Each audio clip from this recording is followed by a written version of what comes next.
Chapter 363. President, what should we do now? Looks like that restaurant really did make it onto the rankings board through its own abilities. There are so many customers, and the prices of its dishes are so high. If we remove it from the rankings board without a proper reason, many customers will be displeased, right? Tonus turned to Warren with a concerned look on his face. His mouth was swollen, and he took a big gulp of ice water before heaving a long sigh of relief. This grilled fish was so spicy that even the ice water couldn't suppress the scorching sensation. If this were 20 years ago, I would have ranked the spicy grilled fish, braised chicken and rice, Yangzhou fried rice, rujiamo, and sweet tofu pudding in the top 5 on the Aiden Square food rankings board. Warren stopped and shook his head with a smile. What a pity. It's no longer 20 years ago. This ranking is no longer controlled by me alone. Countless customers and restaurants have formed a huge net. Although I'm still the one pulling the strings, sometimes I still have to pay attention to the thoughts of those big fishes in the fishing net that can break through the fishing net. In contrast, there was a beautiful little fish that suddenly appeared inside. I also wanted to fish it up, but perhaps watching it get eaten by the big fish was a better choice. Tonus hesitated momentarily before speaking in a feeble voice. President, I think the savory tofu pudding should be ranked 6th.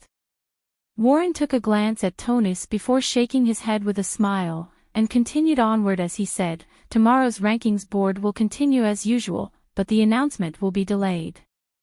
The shooting star is very dazzling when it appears, but it'll quickly disappear, so all we have to do is watch. There will be many people looking up at the sky, waiting for the shooting star to disappear. Oh, I see. Tonus nodded with a contemplative expression before quickly catching up to Warren.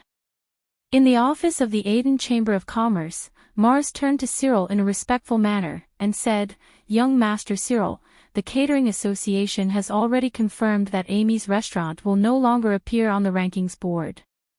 They'll review the list that we submitted this month, and try to make it as close as possible to the list as possible.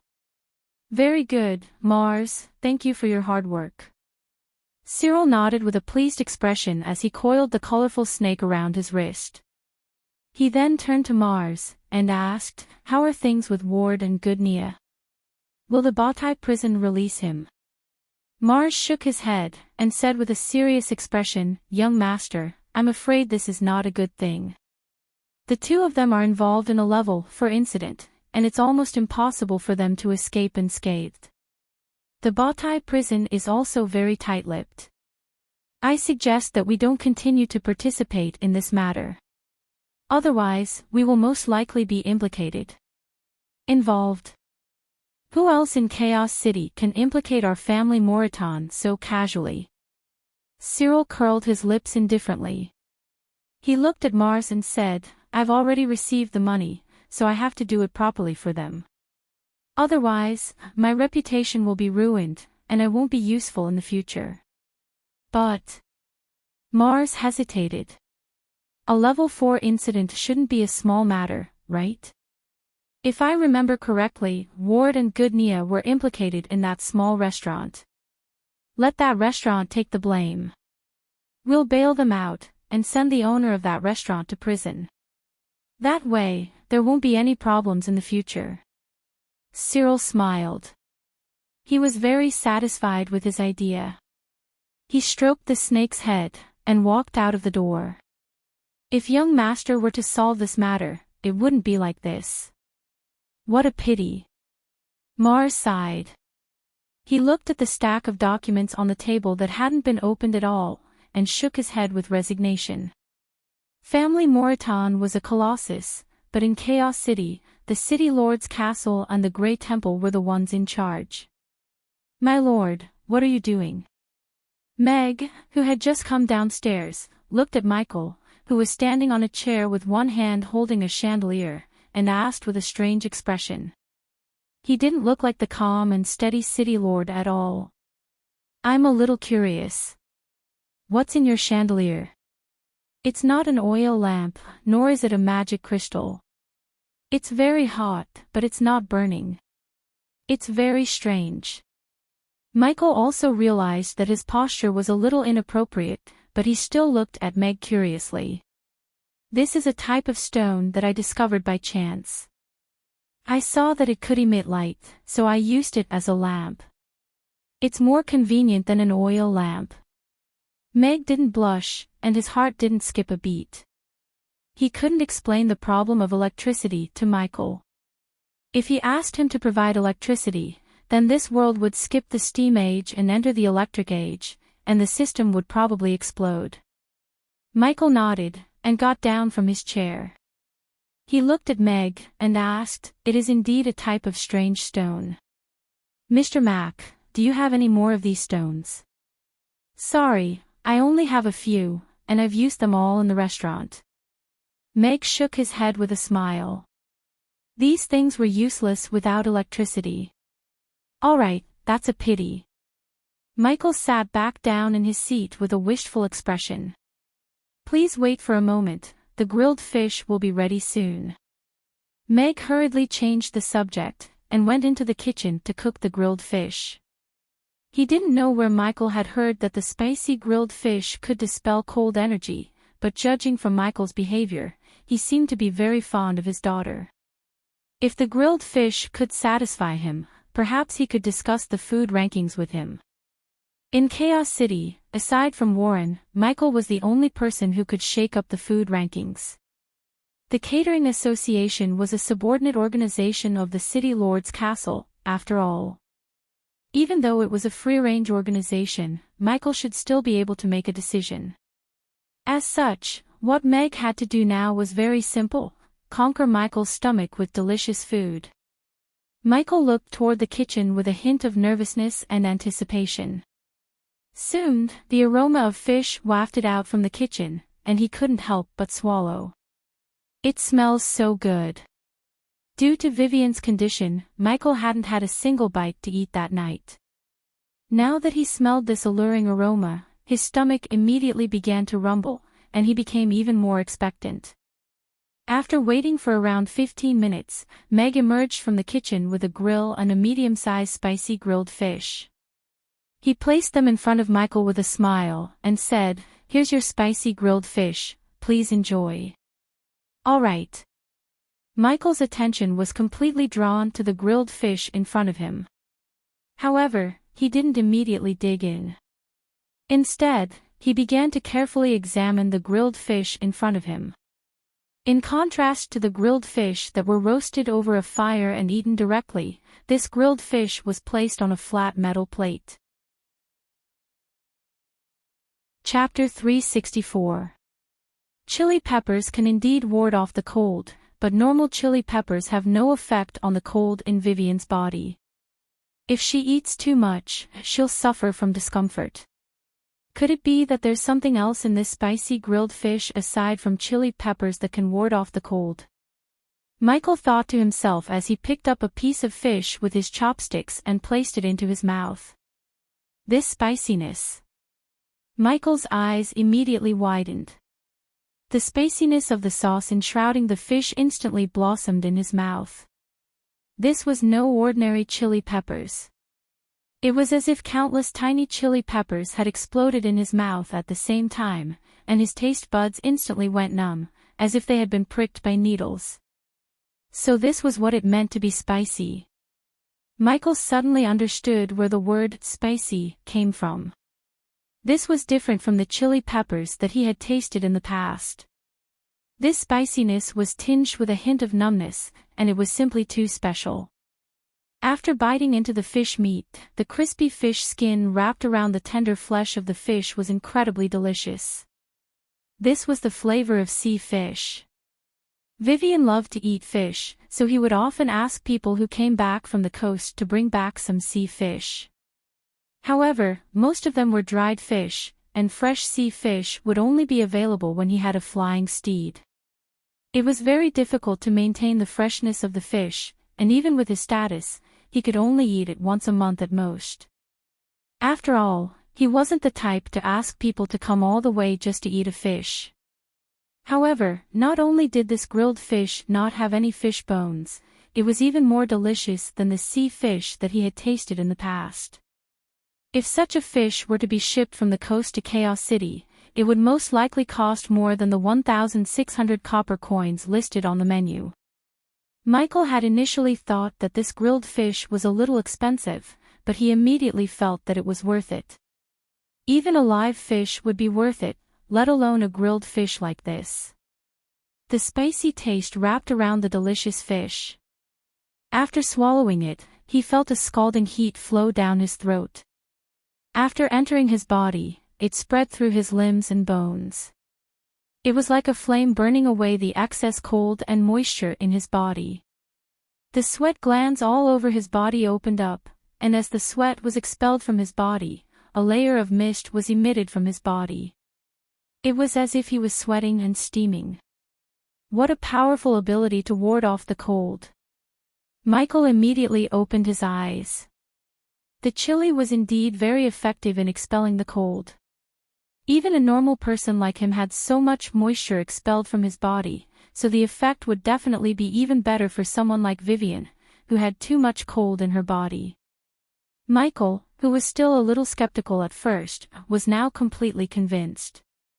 The heat flowed through his meridians, but it wasn't painful. Instead, it felt like he was soaking in hot water, and it was very comfortable.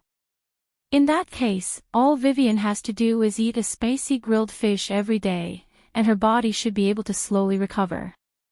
Not only will she no longer have to endure the pain of her illness, but she also won't have to endure the pain of her illness. This restaurant must continue to operate. Michael looked up at Meg. This young man was like a savior who had suddenly appeared, pulling him back from the brink of despair. Meg wore a smile on his face. He could tell from Michael's expression that he was very satisfied with the spicy grilled fish. In that case, it would be a lot easier to talk about the rankings board later.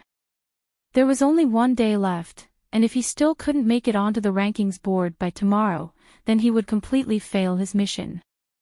"Boss, can I have a pot of rice? This grilled fish is so delicious that it has to be paired with a large pot of rice." Michael looked at Meg with a bright smile. "All right, please wait a moment." Meg turned and entered the kitchen, and soon returned with a pot of rice, placing it in front of Michael. Michael scooped a large bowl of rice for himself, and took a bite of the fish meat with a joyful smile on his face. Such delicious food was simply irresistible.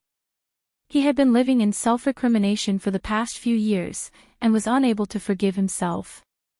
After removing the burden that had been weighing on his heart for so many years, Michael felt a lot more relaxed. Being able to enjoy a delicious meal was truly a joyful feeling. Meg stood off to the side and looked on silently. This man was the ruler of Chaos City, and he stood at the pinnacle of the entire Norland continent, yet he was sitting in a restaurant eating grilled fish by himself. No one would believe him if he told them about this. He was the city lord of Chaos City, and also a father.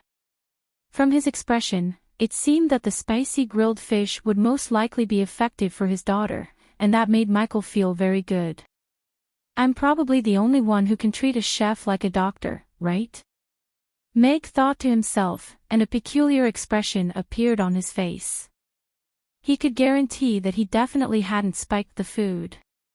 After finishing an entire grilled fish and a large pot of rice at the same time, Michael put down his chopsticks and burped with contentment.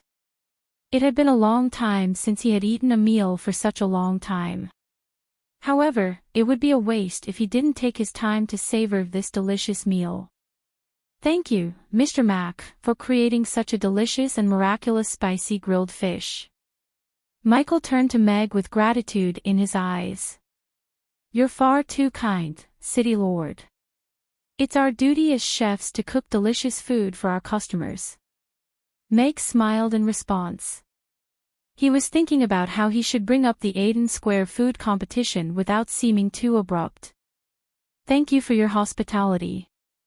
I still have some matters to attend to tonight, so I'll be taking my leave now. I'll come back to try other delicacies next time." Before Meg had a chance to say anything, Michael had already risen to his feet. He removed his hand from the table, revealing a dragon coin and 6 gold coins, and strode out of the restaurant. Like I said, City Lord, I'm treating this grilled fish to a father. Meg picked up the money on the table, and was just about to catch up to Michael. Then consider this money to buy candy for the little girl. It's just a small token of my appreciation, Michael replied with a smile, and left without even turning his head. I haven't even mentioned the Aiden Square food competition yet. Meg looked at Michael's departing figure. It appeared that he really did have something important to attend to, so he couldn't bring himself to call out to him. Alright, looks like I'll have to give up on this mission. If I go to the City Lord's castle to file a complaint, it'll most likely take a few days for Michael to receive it. By then, the Aiden Square food competition would have already been set. Meg heaved a resigned sigh and shook his head. He had thought that this would be a simple mission, but who would have thought that something like this would happen? That was a horrible feeling. After closing the door, Meg took a look at the time. It was already 10 p.m., so he went upstairs to wash up before going to bed. He didn't think too much about it. After all, there were going to be more missions in the future, so there would definitely be a chance to unlock the Haagen-Dazs recipe. Chapter 365. Within a brightly lit courtyard in the City Lord's castle. Beside Robert was a stack of documents and bills, and he was carefully going through them with a few employees of the City Lord's castle. Michael stood off to the side with his hands clasped behind his back, and a dark expression appeared on his face. Many of the City Lord's castle officials were sitting in the conference room, looking on with perplexed expressions. They didn't know why the City Lord had summoned everyone here so late at night. However, seeing as the City Lord hadn't said anything, no one said anything either. They didn't know why Robert, who had been at the Catering Association for over a year, would appear here again. It appeared that he was the mastermind behind today's events. Could it be that the City Lord was planning to transfer him back? Or could this have something to do with the Catering Association? Many of them were already feeling sleepy, but they had to force themselves to remain seated. Robert rose to his feet and turned to Michael as he said, "City Lord, all of the bills have been tallied. These are the records of the Catering Association's profits from selling the leaderboard tickets since the beginning of this year. The total is 356,000,000 copper coins. Currently, the Catering Association only has 2 million copper coins in its deposit account at Buffett Banks. After deducting the wages of the association's employees, there's still 30 million copper coins missing, 30 million copper coins. Just how much money did they embezzle?" The conference room instantly erupted into an uproar. All of the officials wore incredulous expressions on their faces. They knew that the Catering Association was an extremely wealthy place, but no one had thought that it would be this wealthy. Furthermore, weren't these people a little too bold? They had practically made off with all of the money. However, everyone now understood why Michael had summoned them here. It appeared that he was planning to make a move on the Catering Association. Robert had been at the Catering Association for over a year, so could it be that this was all part of the City Lord's plan? Looking at Robert, everyone was even more in awe of Michael's wisdom and foresight. Aside from that, the higher-ups of the Catering Association have a very shady relationship with some restaurants and chambers of commerce. They've been selling the rankings for a long time, and they've also clearly marked the prices of the rankings. As long as they pay the right amount, they can guarantee that the rankings will match their expectations. Robert picked up a piece of paper and continued, "For the Gourmet rankings, 10,000 copper coins will be given to the 50th to 100th place, 20,000 copper coins will be given to the 31st to 50th place, and 5,000 copper coins will be given to each additional rank within the top 30. As for the top 10, other than the money, the restaurant itself cannot be too weak." After a month of rankings, the Catering Association will receive about 3 million copper coins after deducting a few old restaurants that relied on their own strength to make it onto the rankings. However, none of this money will enter the Catering Association's income. How can a mere catering association embezzle 60 million copper coins a year? City Lord, we must punish them severely. Arrest them all and throw them into the Bowtie prison, a bearded general said angrily. That's right. Furthermore, all of this money comes from the restaurants, and in order to make more money, the restaurants will definitely charge all of this money to their customers. This will only increase the cost of their customers' meals.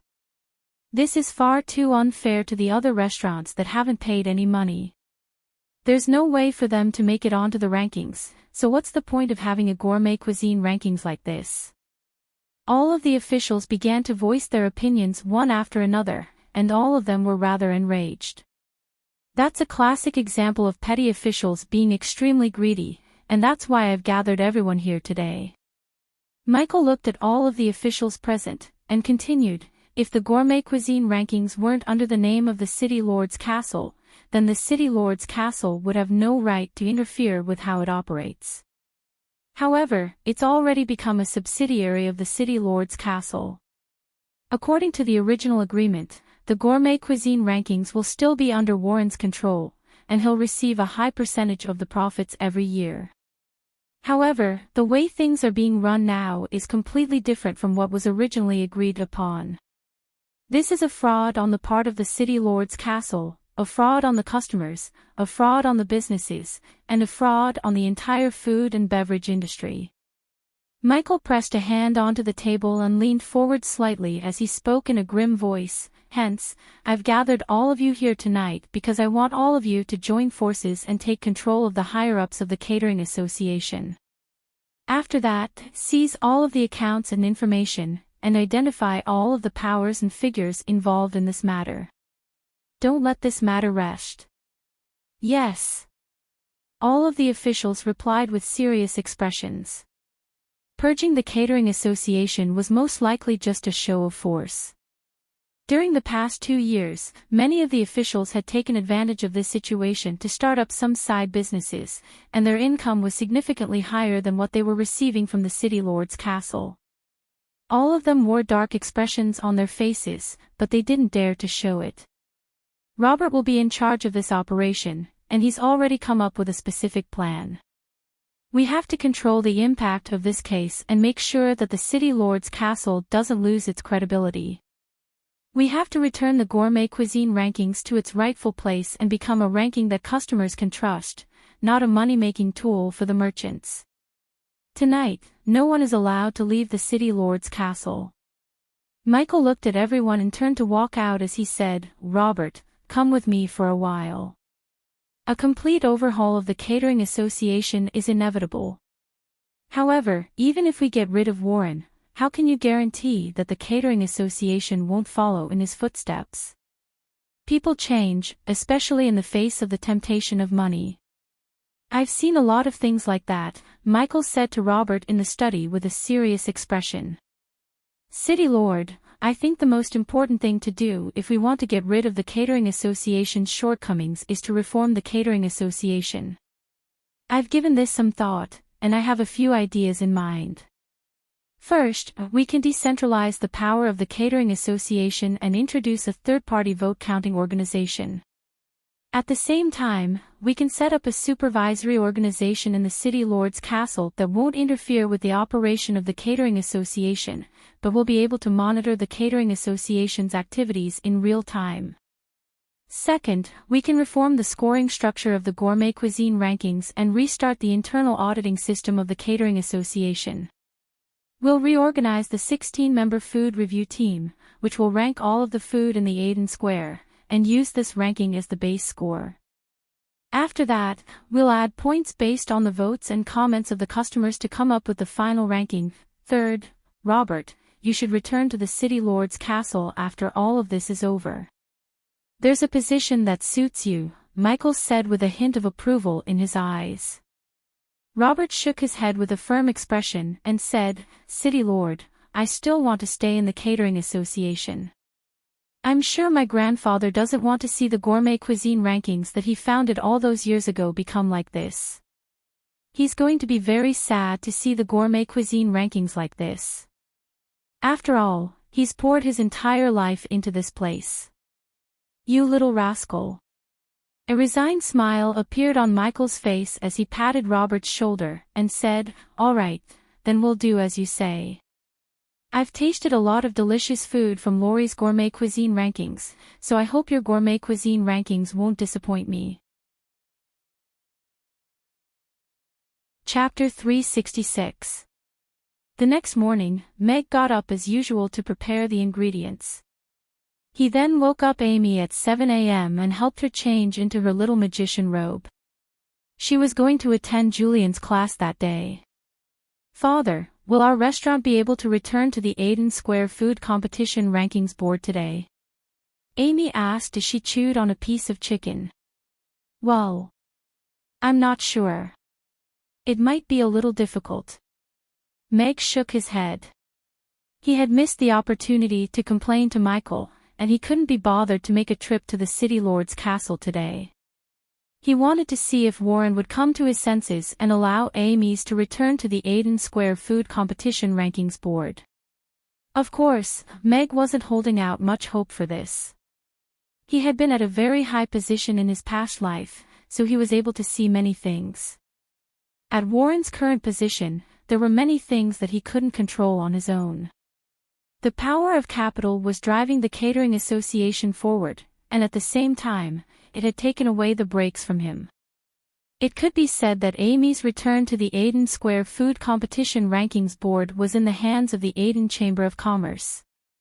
As for what the Aiden Chamber of Commerce would decide, Meg couldn't be bothered to think about it. From Goodnia to Ward, then to all of the restaurants that had been crushed by Amy's, there was no way that the Aiden Chamber of Commerce would put Amy's back on the rankings board if it weren't for the fact that their brains had suddenly gone haywire. "They're so despicable. I'm so angry," Amy said as she scooped up a large spoonful of rice and stuffed it into her mouth. As she chewed, she said, "I'm so angry that I want to eat another bowl of rice. If you still want to eat tofu pudding, then you can't eat another bowl. You can't eat too much in the morning." Meg couldn't help but chuckle at the sight of his daughter. Even though she was pouting in an adorable manner, he still shook his head with a stern expression. "Okay. I want 2 bowls of tofu pudding, 1 sweet and 1 salty." After a brief moment of disappointment, Amy quickly raised 2 fingers again. She thought about it for a moment, and her eyes suddenly lit up as she said, "By the way, Father, if I add a spoonful of spicy grilled fish soup to the tofu pudding, would it also be super delicious?" Spicy tofu pudding. Meg raised his eyebrows and looked at Amy in surprise. He didn't expect this little girl to have the ability to develop new dishes. In his previous life, Meg had tried the authentic spicy tofu pudding in Sichuan, but he still preferred the savory tofu pudding. The system had only given him 2 flavors, savory and sweet. Although there were still some slots for flavors, it hadn't given him a recipe, so he didn't want to experiment on his own. "Yes. That's right. Amy wants to try the spicy tofu pudding. I think it'll be very delicious." Amy nodded with an expectant look on her face. "This. Father, you should study it when you have the time." Meg nodded with a smile. As expected, this little foodie was becoming more and more difficult to please. She was even starting to come up with new ideas. Yes. I'm sure Father will be able to make super delicious spicy tofu pudding, just like the super delicious rainbow fish." Amy nodded and ate her breakfast with relish as she told Meg about the interesting things that had happened at school. After finishing breakfast, Amy turned to Meg and asked, "Father, I've already told Daphne and Ignatsu that we'll be inviting them to our house this weekend. Can you make some delicious grilled fish for them?" "Of course. What about Jessica?" Meg nodded and reminded Amy of the obedient little loli from last time. I haven't seen Jessica in many days. Her mother will definitely recover after eating father's braised chicken. If she helps her mother at home, then she won't have to come out to beg. Amy shook her head. Even though she was a little disappointed, it was clear that she was still very happy for Jessica. Then let's go to her house during the weekend and invite her to our restaurant. Meg smiled. He could tell that Amy missed that little girl very much, and he was also a little concerned about the mother and daughter who depended on each other, so it would be better for him to visit them.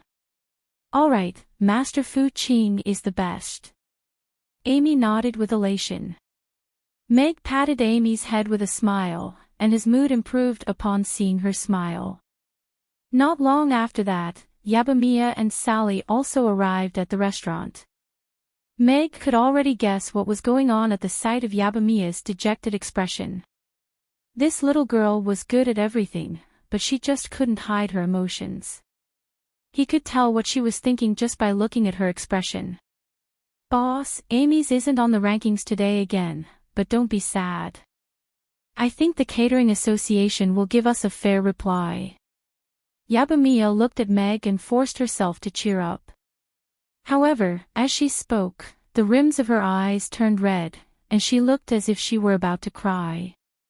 Meg, who was already in a bad mood, was amused by this scene. This kind of comforting method was quite unique. He hurriedly said, I'm fine, Mia. Don't be too sad. It's fine if we're not on the rankings. There are so many customers in the restaurant anyway, so it doesn't make a difference whether we're on the rankings or not. But we worked so hard and gave out so many votes. All of the customers gave us 5-star reviews, and all of the votes were cast by everyone. How could they remove us from the rankings without any explanation? This is too much. Mia pursed her lips, and tears of grievance were already welling up in her eyes. She had been watching Amy's rise up the rankings over the past few days, and she had invested a lot of hope and affection into her. Now that they were removed from the rankings, she was unable to accept it. Don't be sad, big sister Mia. When Amy becomes even more powerful, we'll ask them to put our restaurant back at the top of the rankings. Amy reached out to hold Yabamiya's hand as she consoled her. However, looking at the determined expression on Yabamiya's face, it seemed that she wasn't just trying to console her. Yes, yes. Yabamiya nodded. She had also discovered that she had lost control of her emotions. Meg should be the one who was sadder than her, yet she had to rely on him to console her. She hurriedly wiped away her tears and took a few steps back to calm herself down. Are we still going to vote today? Sally's expression was also not very good, but she was much calmer than Yabamiya. She turned to Meg with a question. There's no need to fill in the votes today. If the rankings are still like this, then we won't be on it in the future. Meg shook his head with a hint of mockery in his voice. He had no desire to compete for the rankings when it was controlled by a single person. Chapter 367. Jeffrey, who was sitting on a deck chair in the garden, looked at Gloria and squinted his eyes out of habit. Gloria, who was still wearing a black veil, clenched her fists so tightly that the veins on the back of her hands were bulging. However, she stood up straight and looked straight at Jeffrey with her lilac eyes behind the black veil. Like her voice, she had no intention of backing down. There were only the two of them in the garden. The atmosphere was exceptionally quiet and oppressive. The only sound was the occasional chirping of insects in the withered grass. Who gave you the courage to say such things to me? Or rather, what makes you think that I would agree to let a woman become the successor of family Moreton? Jeffrey looked at Gloria in silence for a long time before he spoke. It was my father who gave me the courage. He can choose to do what he truly likes. I feel that I can also choose to do what I want to do. Just like how he gave up on becoming the successor of family Moreton 20 years ago, I want to have the chance to fight for it," Gloria said in a firm voice. She clenched her fists even tighter and raised her voice. "Besides, isn't the successor of the Buffett family, Miss Hill Buffett, also a woman? If she can become the successor and guide of the Buffett family, I believe that I can do the same. I can lead family Moreton in the right direction. I think I can do it better than second uncle. Ha, I'm not that idiot Ian. Letting a woman inherit the family. Do you think I'm going to give the entire family to her?" Geoffrey pursed his lips. His expression was full of disdain and mockery. He looked at Gloria and continued, "I gave him a chance 20 years ago, but he never showed any signs of repentance. Now, he wants his daughter to pick up what he left behind all those years ago. If it was Mickey, I might consider it. But you?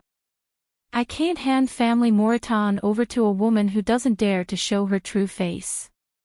Also, it's not a good habit to slander your opponent behind their backs. Grandfather, this has nothing to do with my father. He doesn't even know that I'm standing in front of you and saying these words. Even 20 years later, he won't regret the decision he made 20 years ago. You should know him better than I do." Gloria didn't back down.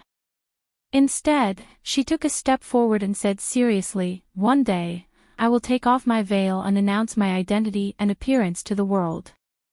I'm not ashamed of this, and I don't think that I'm any worse than any man. I'm not trying to slander my opponent, but I'm just stating the truth of my words. I'm sure I can do better than him. At least, I won't lead family Moreton into the abyss." Geoffrey looked at the girl in front of him, and for a moment, he seemed to see the girl in red who had opposed him in the meeting room. Although the two of them had different personalities, they both seemed to have a tenacity that refused to admit defeat. Gloria's last words were similar to what she said on the hill that day. They were both directed at Cyril. Geoffrey sat up straighter. He looked at Gloria in silence for a moment. Then, he said, "From what you're saying, your goal is the little girl from the Buffett family?" "No, my goal is to surpass her." Gloria shook her head. "Oh." Geoffrey looked surprised for the first time. He looked at Gloria and asked seriously, "What's that?" "The president of the Aden Chamber of Commerce." "Your current position?" Gloria looked at Geoffrey and said firmly, "You sure talk big." A smile appeared on Geoffrey's face for the first time as he lay back down on his recliner. The recliner rocked slightly as he continued, "A person's goal will determine the height they can reach. If you say that your goal is her, then you'll never be able to reach the same height as her because you'll always be looking up to her. The Moreton family will never be handed over to someone like you." "Then, can I do it now?" Gloria's voice was tinged with nervousness and anticipation. "No, I haven't decided if I should give you this opportunity. You can leave now." Morton shook his head, and the smile on his face had already disappeared. With a hint of warning, he said, "Remember, it's never enough to just talk. Business is far more difficult than you think. Even that little girl from the Buffett family took more than 10 years to reach her current position." "Yes, I'll remember. But I believe I can do it." Gloria nodded. There wasn't a hint of dejection on her face. Instead, there was joy on her face. This was the first time she had been valued by her grandfather since she was a child. Even if it couldn't be considered as acknowledgement, it was at least a change and a breakthrough. "President." "The food and beverage." Right at this moment, Mars hurried into the garden. A hint of surprise appeared in his eyes at the sight of Gloria, and he swallowed his words. "You can leave now." Geoffrey waved a hand at Gloria. "Yes." Gloria bowed obediently before departing. "What is it?" Geoffrey turned to Mars. "President, we received news this morning that the City Lord's Castle has made a move against the Catering Association. President Warren, the vice presidents, and almost all of the higher-ups have been controlled. Furthermore, the City Lord's Castle sent a team to our headquarters this morning to seal up all of the information on our subsidiary restaurants. They're currently verifying all of the information and accounting records, Mars said quickly. So the City Lord has finally made a move against the Catering Association. Warren's gotten a little carried away these past few years, and he's forgotten his place. It's only a matter of time before he's dealt with. Jeffrey sat up from his recliner, and wasn't all that surprised. He turned to Mars, and said, there shouldn't be any problems with the information on our Chamber of Commerce. Send a notice to all of our subsidiary restaurants and tell them to keep their mouths shut. As long as the City Lord's Castle doesn't want to lose face, they won't make a big deal out of this. Mars, why are you so alarmed over such a trivial matter? Chapter 368. Fourth Tier Incident. Jeffrey stood up immediately. He looked at Mars with a gloomy expression and said, what happened? How did Cyril get involved in a fourth-tier incident? And he's being targeted by the people from Bowtie Prison. President, it's like this. About 10 days ago, Goodnia and Mars didn't dare to slack off. He told Jeffrey how Goodnia and Ward had gotten into trouble with Amy's family, and how Cyril had gotten Ward's subordinate, Gabriel, into a fourth-tier incident. After receiving money from the two families, he used all kinds of methods to get information from Bowtie Prison, and tried to bribe people to get them out.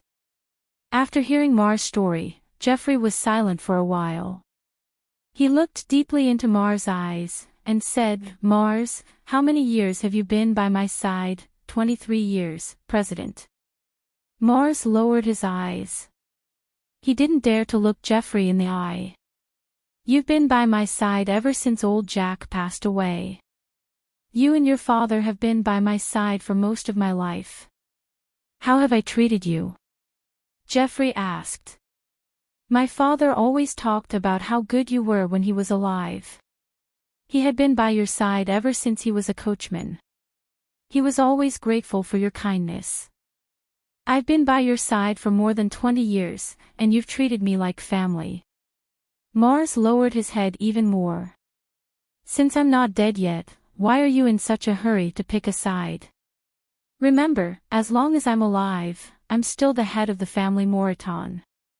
I'm still the president of the Aiden Chamber of Commerce. I'm still Jeffrey Moraton's #1 businessman in Chaos City. Jeffrey smiled sarcastically. Yes. Yes. Mars lowered his head. The hair on his forehead was already soaked with sweat. Although he had been by Jeffrey's side for more than 20 years, he would still think of the president who had scolded his father so badly every time he stood in front of him. He was like a lion. When he was lying on the ground, people were in awe of him. When he roared, everyone had to lower their heads. He was the king of this manor, the king of the Aiden Chamber of Commerce. Go get that idiot. The smile on Jeffrey's face disappeared. He withdrew his gaze from Mars and looked at the maple tree that was beginning to turn red. He said calmly, from today onwards, don't appear in front of me again. Choose the shop that is the furthest away. President. Mars's expression changed drastically. He looked at Jeffrey's expressionless face and swallowed the rest of his words. No one could change Jeffrey's mind. Please take care of yourself. Mars bowed deeply, and turned to leave with a gloomy expression. When he walked out of the garden, Mars looked back at the white-haired old man in the garden, and suddenly remembered what his father had said to him before he passed away. Remember, there is only one president in this world. What you have to do is to be absolutely loyal to him. That's enough. Father, perhaps I should have listened to you. Mars clenched his fists and turned to leave. His footsteps were a little heavy. He knew that if he left now, he might never be able to return to this beautiful manor. Something seemed to be missing in his heart. Ever since he was a child, he had watched this manor prosper. He had watched the young and strong president grow old. The morning sun shone on this luxurious manor, but it was like the afterglow of the setting sun. It was a little gloomy. If the young master hadn't chosen to become a teacher, perhaps this manor could have become even more magnificent. At least, it wouldn't have deteriorated too quickly. Mars thought to himself. However, he quickly shook his head with a smile as he recalled the elated look on the young master's face when he had received the acceptance letter from Chaos School. Perhaps this is the life that he really wants. Even without this manor, having the children is enough. Father, let me explain. Cyril rushed to the garden, and his face was a little pale. Mars had already given him a rough explanation of the situation, and at the same time bade farewell to him. Mars was his father's most trusted person. Although he was usually just a mouthpiece, he was the only one who could understand Geoffrey's intentions with just a glance and a cough. He had a special position in the Aden Chamber of Commerce. But now, he had been removed from his position. He would no longer hold any position in the Aden Chamber of Commerce, and could only work in family Moreton's shops. Cyril wasn't stupid. He knew what this meant. Geoffrey was angry, very angry. Smack. Before Cyril had a chance to finish his sentence, Geoffrey had already turned around and slapped him across the face. The crisp sound of the slap caused all of the insects in the flowers to stop chirping. Plop. Cyril knelt on the ground. His left cheek was swollen. He looked at Geoffrey in horror, and said with a trembling voice, "Father, I was wrong. I know I was wrong, you know you were wrong." Geoffrey retracted his hand. His hand was trembling in his wide sleeves. He looked at Cyril, and raised his voice. "Then tell me, what did you do wrong?" Cyril opened his mouth, but choked. He rolled his eyes, and didn't know what to say. "If you don't say it, then I'll tell you. What did you do wrong?" Geoffrey looked at Cyril as if he was looking at a clown. He looked at him condescendingly, and said with a mocking smile, "First, you shouldn't have touched my people. The Mars father and son have been with me for decades. Loyalty is the most basic rule of a servant. When you made him obey you, you had a disloyal servant. Second, you shouldn't have changed the rules I set. I set the rule that half of the Aden Chamber of Commerce's restaurants were taken up by the Aden Chamber of Commerce. Restaurants that can enter the Aden Chamber of Commerce can enter the rankings, but the increase in the rankings can increase the restaurant's turnover to a certain extent. This has caused the disgust of many ordinary merchants.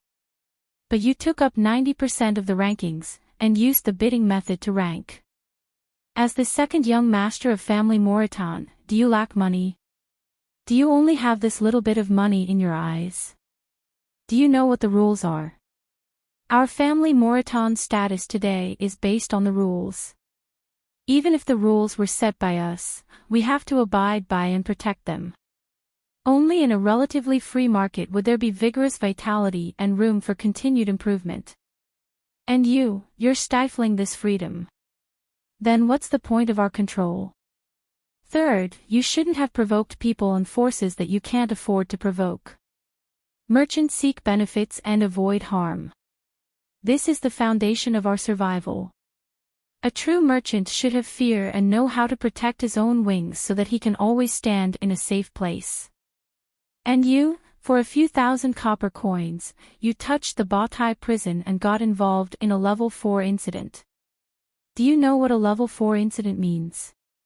Even if you're the son of the mayor, as long as you commit a level 4 incident, you can only stay in the Bowtie prison for the rest of your life. Who do you think you are? You want to bail someone out of the Bowtie prison. If you're caught because of this, don't worry, I won't bail you out. Father, I was wrong, I was wrong, I was wrong. Cyril's face was pale. He knelt on the ground and crawled forward a few steps, wanting to hug Geoffrey's thigh. Don't think that family Moreton can only be handed over to you after I die. You can do whatever you want. Jeffrey retracted his left foot in disgust and said coldly, "From today onwards, Gloria is one of the candidates to inherit family Moreton.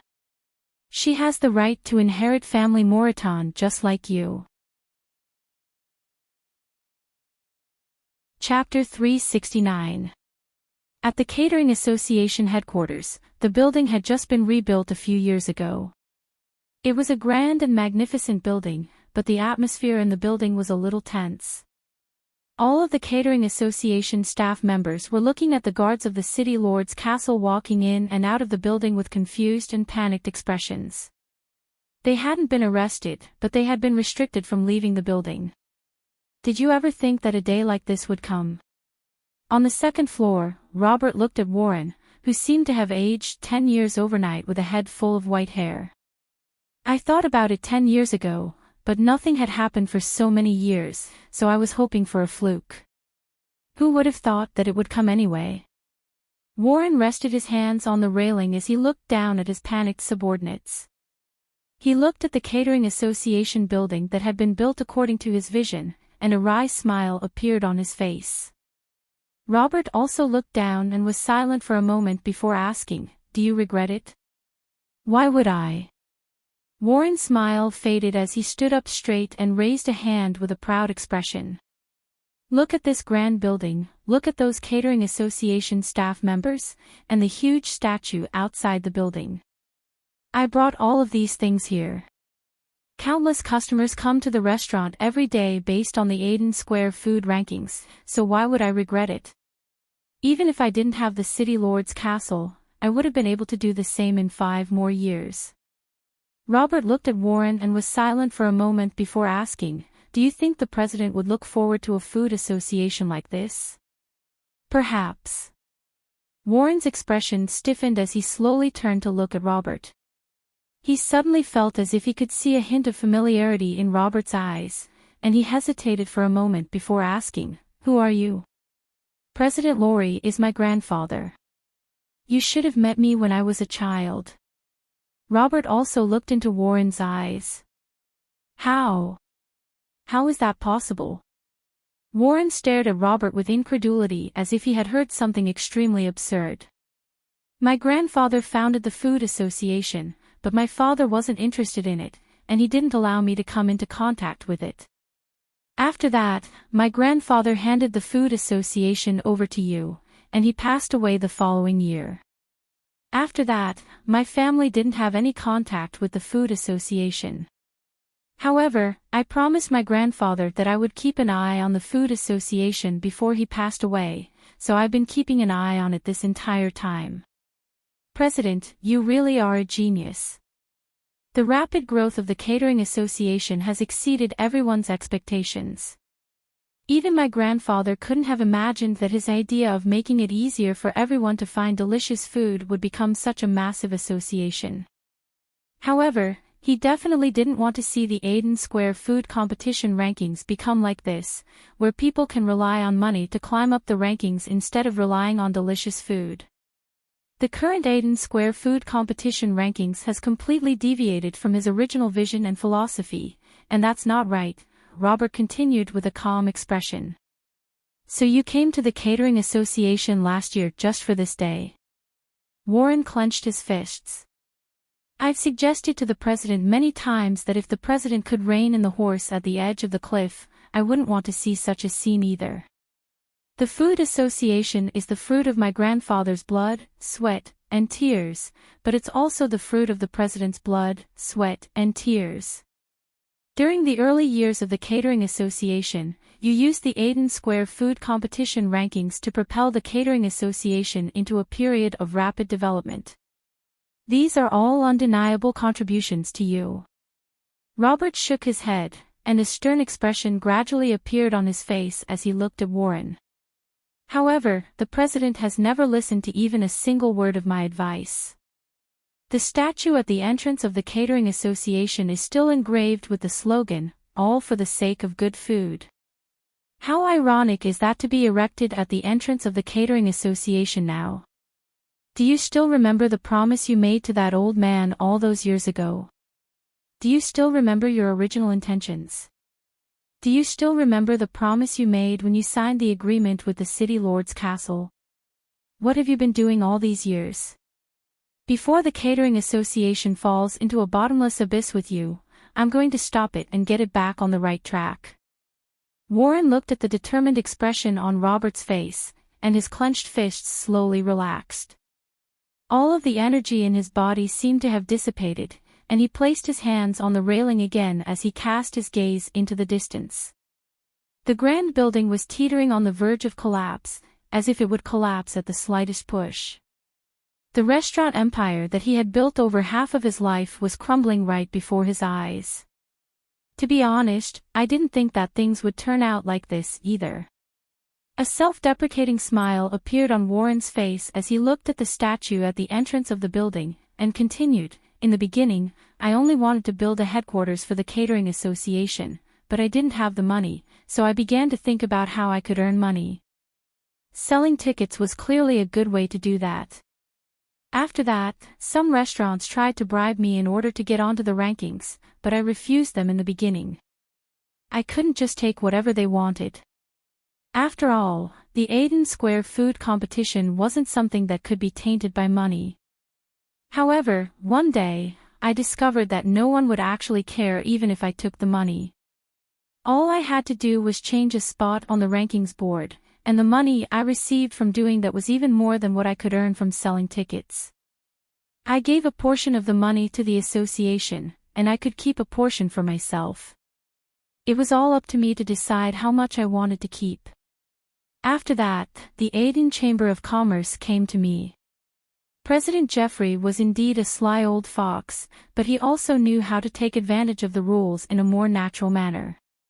Even though the money was less than if I had just taken the money from him, the rankings board did indeed look better this way. After that, Cyril took over the F&B department of the Aiden Chamber of Commerce. He was even more generous than Jeffrey, but he also had more demands, so he basically controlled the entire rankings board. I knew the risks involved, but every time I saw the boxes of dragon coins that were delivered to my office, I couldn't bear to send them back. The Aiden Square food competition was like a sailboat that had gone out of control during a storm. From that moment on, I no longer had any control over it. I couldn't give it any direction, I couldn't control its speed, and I couldn't even set the rules. I was still the president of the Catering Association, but I knew that I was just a puppet controlled by money. When they needed me to do something, all they had to do was deliver the money to my office. I couldn't refuse. I couldn't make up my mind, and I didn't dare to refuse. Compared to the Aiden Chamber of Commerce, the Catering Association was like a child that could only babble and learn how to speak. After I let it in, I was completely powerless to fight back. I could only make myself forget what my original intentions were. Every day, when I entered the office, I didn't have to look at the words engraved beside the statue. I told myself that I deserved all of this. Chapter 370. The fact that Amy still hadn't made it onto the rankings board was still a hot topic among the customers, and it was only natural that they were enraged. However, Meg's positive attitude had dispelled the negative emotions of the customers. "Mr. Mac, can't we order grilled fish in the morning? I had one last night, and it was so delicious that I couldn't stop craving it. Please make one for me," Harrison said to Mag with a pleading expression. "We don't serve spicy grilled fish for breakfast, so you can come earlier in the afternoon and evening if you want." Meg shook his head with a smile. The system didn't have any rules, but he felt that it was best to freshen the air in the restaurant in the morning. Besides, fresher breakfasts were good for one's health, and Meg was very concerned about keeping his customers healthy. "All right, in that case, I'll have a braised chicken and rice." Harrison could see from Meg's expression that he wasn't going to negotiate, so he could only nod and take a seat. "Master Turtleshell, is my wand ready yet?" Master Halfbeard said it's almost ready, is that true? Amy stood beside Julian, who was munching on a savory tofu pudding, and asked with an expectant look in her eyes. Yes, it's almost ready. It'll be ready in 2 days at most. Julian nodded with a smile as he turned to Amy, and asked, "Little Amy, do you want Master to treat you to some savory tofu pudding?" "That's great. I'm finally going to have my own wand." Amy jumped up and down with elation before turning to Julian with a smile as she shook her head, and said, "No, thank you, Master Turtle. I just ate, so you just have to pay for me." All right. Julian's expression stiffened upon hearing this. Even though he had already agreed to pay for Amy's meals during her classes, he still couldn't help but feel that it was a little strange that he had to pay for her meals at their own restaurant. A wand that can expand and shrink at will, could it be the Rui Jingu Bang? Meg couldn't help but think to himself upon hearing their conversation.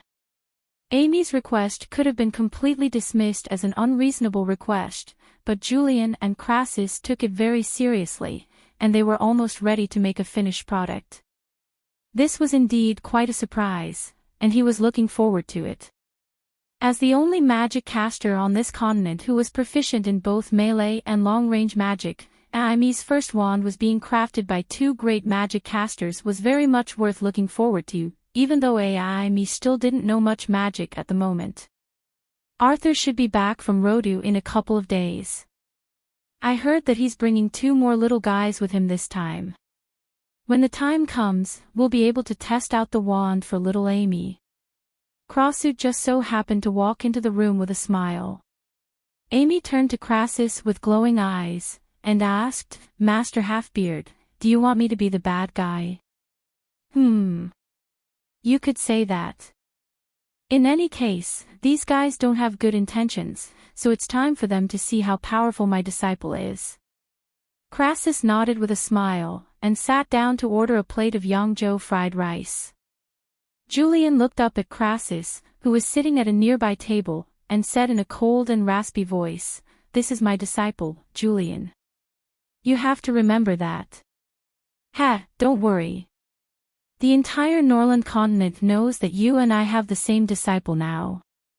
Crassus looked up at Julian with flames also flashing in his eyes, and countered, "However, it's hard to say what kind of magic Amy will use to defeat her opponents.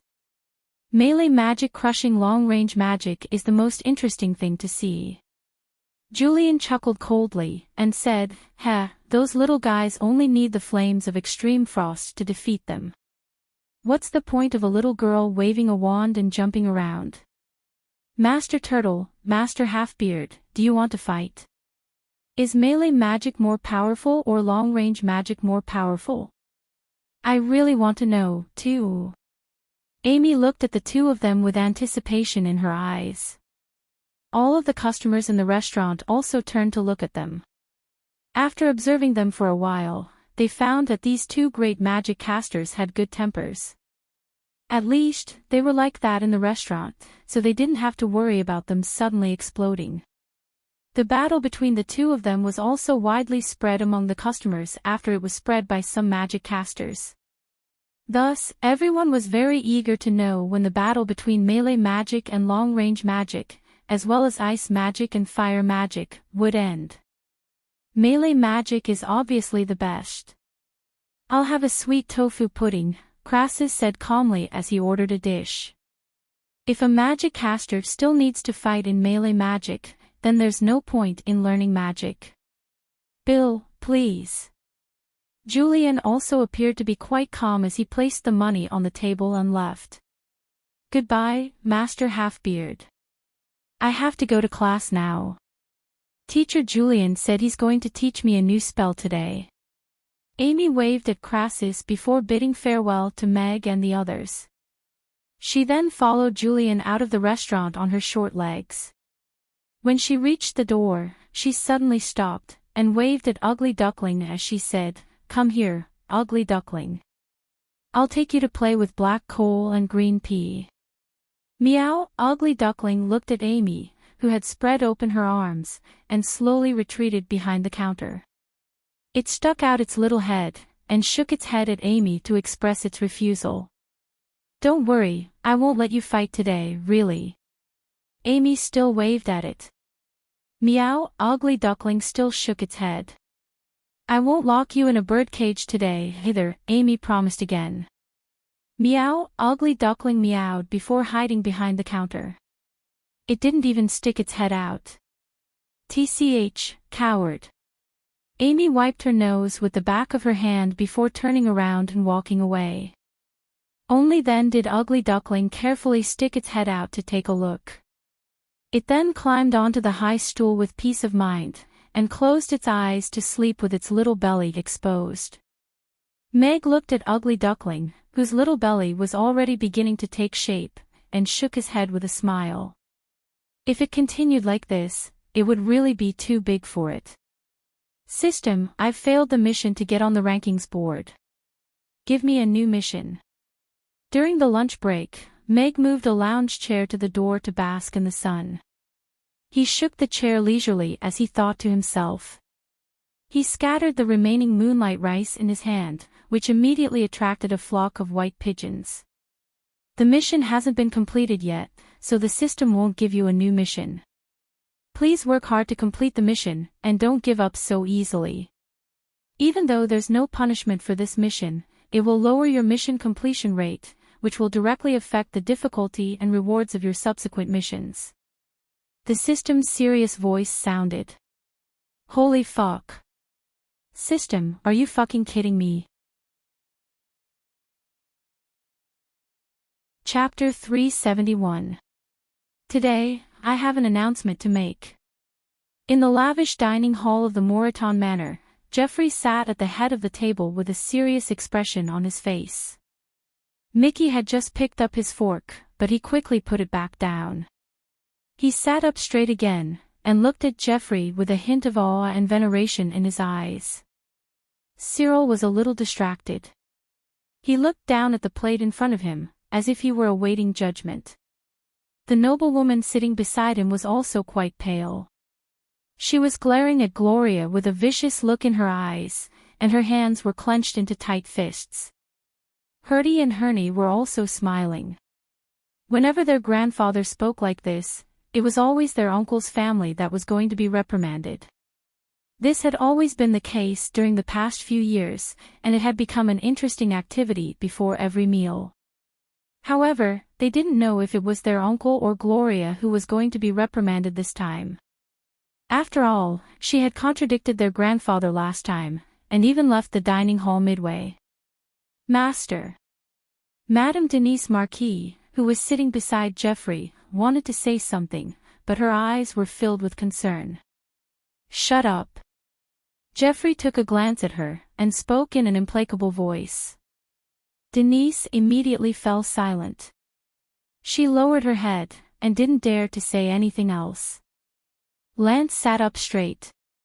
He didn't know what Geoffrey was going to say, but no matter what he said, it wouldn't change his mind, even if he were to be chased out of the Moreton Manor. Deborah looked down at Gloria with a concerned look on her face. He didn't hold Gloria against Geoffrey after the incident, but was she going to be held accountable again? Did grandfather agree to my request? Gloria was sitting at the very end of the table, and her purple eyes were filled with anticipation as she stared at Geoffrey. Her hands were clasped together under the table, and it was as if she were waiting for the final judgment. TSK, what's going on today? Is the weather going to change? A hint of interest appeared on Aurora's deathly pale face. She took a glance at the nervous Cyril, and her interest was further piqued. Geoffrey's gaze finally landed on Gloria. He said in a deep voice, I hereby announce that from today onwards, Gloria is a candidate to inherit family Moreton. She has the same right to inherit family Moreton as Cyril. The restaurant suddenly fell into a dead silence. It was so quiet that even a pin drop could be heard clearly. Cyril and his wife's faces instantly turned deathly pale. They looked at each other, their lips trembling. How is this possible? Herty and Herney's mouths were wide open, and their faces were filled with disbelief. They looked at Gloria, who was wearing a veil over her head. This person who didn't even dare to show her face was actually a candidate for family Moreton's successor, just like their father. In other words, Cyril's original status as the sole successor was no longer valid. Family Moreton might even be led by Gloria one day. That's great. Gloria clenched her fists tightly. She was so excited that she almost jumped up. Mickey and Deborah also looked at Gloria in disbelief. Father, I object to this matter. At this moment, Lance suddenly stood up. He looked at Jeffrey with a solemn expression and said, Father, no matter how dissatisfied you are with me, I was the one who made the decision back then. It has nothing to do with Gloria. I hope you won't vent your anger on Gloria. She's just a child. I object as well. Father, you said that I was a woman and had no right to inherit family Moreton. But why did you choose Gloria as your successor? I'm your daughter. How am I inferior to a little girl like her? What right does she have to be the successor of family Moreton? Aurora also rose to her feet as she looked at Jeffrey with an agitated expression. A hint of color had returned to her pale face, and her bony hands were tightly clenched into fists, giving her the appearance of an enraged lioness. Don't you have any idea why you don't have the right? Jeffrey looked up at Aurora. He didn't hide his disgust at all. Aurora met Jeffrey's gaze. She felt like a maggot that was suddenly exposed to the sun. She lowered her head in fear. She didn't know where her courage came from, but it was all gone. She sat back down dejectedly and looked at Gloria with a venomous gaze. Do you think I'm someone who would vent my anger on the younger generation? Have I ever done that in the past 20 years? Jeffrey's gaze fell on Lance. His gaze was also stern and interrogative. No. Lance shook his head. After a moment of silence, he shook his head. His father was such a proud person. He didn't do anything to him even after he revoked his right to inherit the family more than 20 years ago. It was impossible for him to do anything to the younger generation. But Gloria is still a child. How can she bear this kind of responsibility?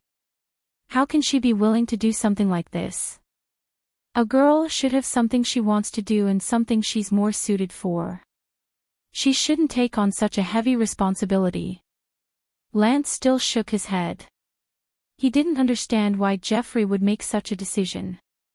Sister. Mickey looked at Gloria with a worried expression.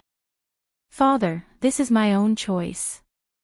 Right at this moment, Gloria stood up and looked at Lance, who had turned around with a surprised expression.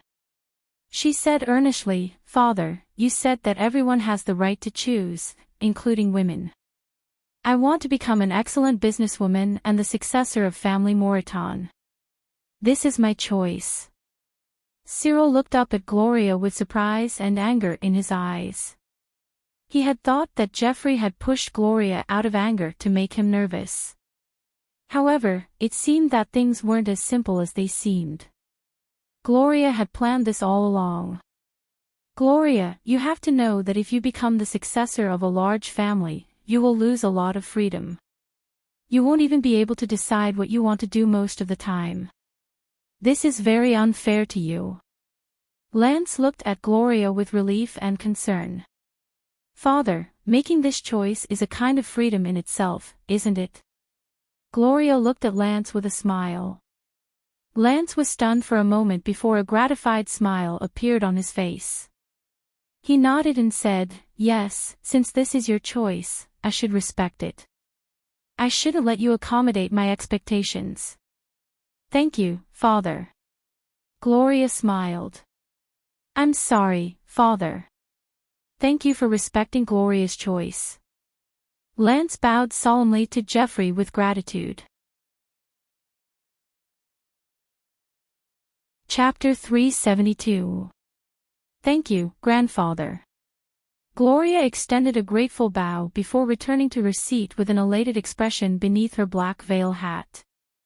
Cyril's dejected expression immediately lit up upon hearing this, and a hint of elation flashed through his eyes as he turned to Gloria with a faint smile on his face. It seems that father has never thought of handing over the Moreton family to a woman. Cyril's heart settled slightly with that thought. The blue suede textile shop was the first shop that family Moreton had established, and it had been open for several decades in the Aden Square. However, the current value of this textile shop was only to commemorate the history of the family Moreton. Among the countless businesses that the family Moreton owned, this was one of the most inconspicuous shops. Due to poor management, it had been operating at a loss for the past 2 years, and it had only been open at Geoffrey's request. Now that Geoffrey had entrusted Gloria with the responsibility of managing this textile shop, there was no way that a little girl like her would be able to turn the tables around. She was most likely going to waste a few years there, but she still wouldn't be able to do anything. "You're so awesome, big sister. Are you the boss now?" Mickey turned to Gloria with reverence in his eyes as he spoke in a quiet voice. "Shh, let's eat," Gloria said in a quiet voice, but her voice was filled with elation. "Our little girl really has grown up.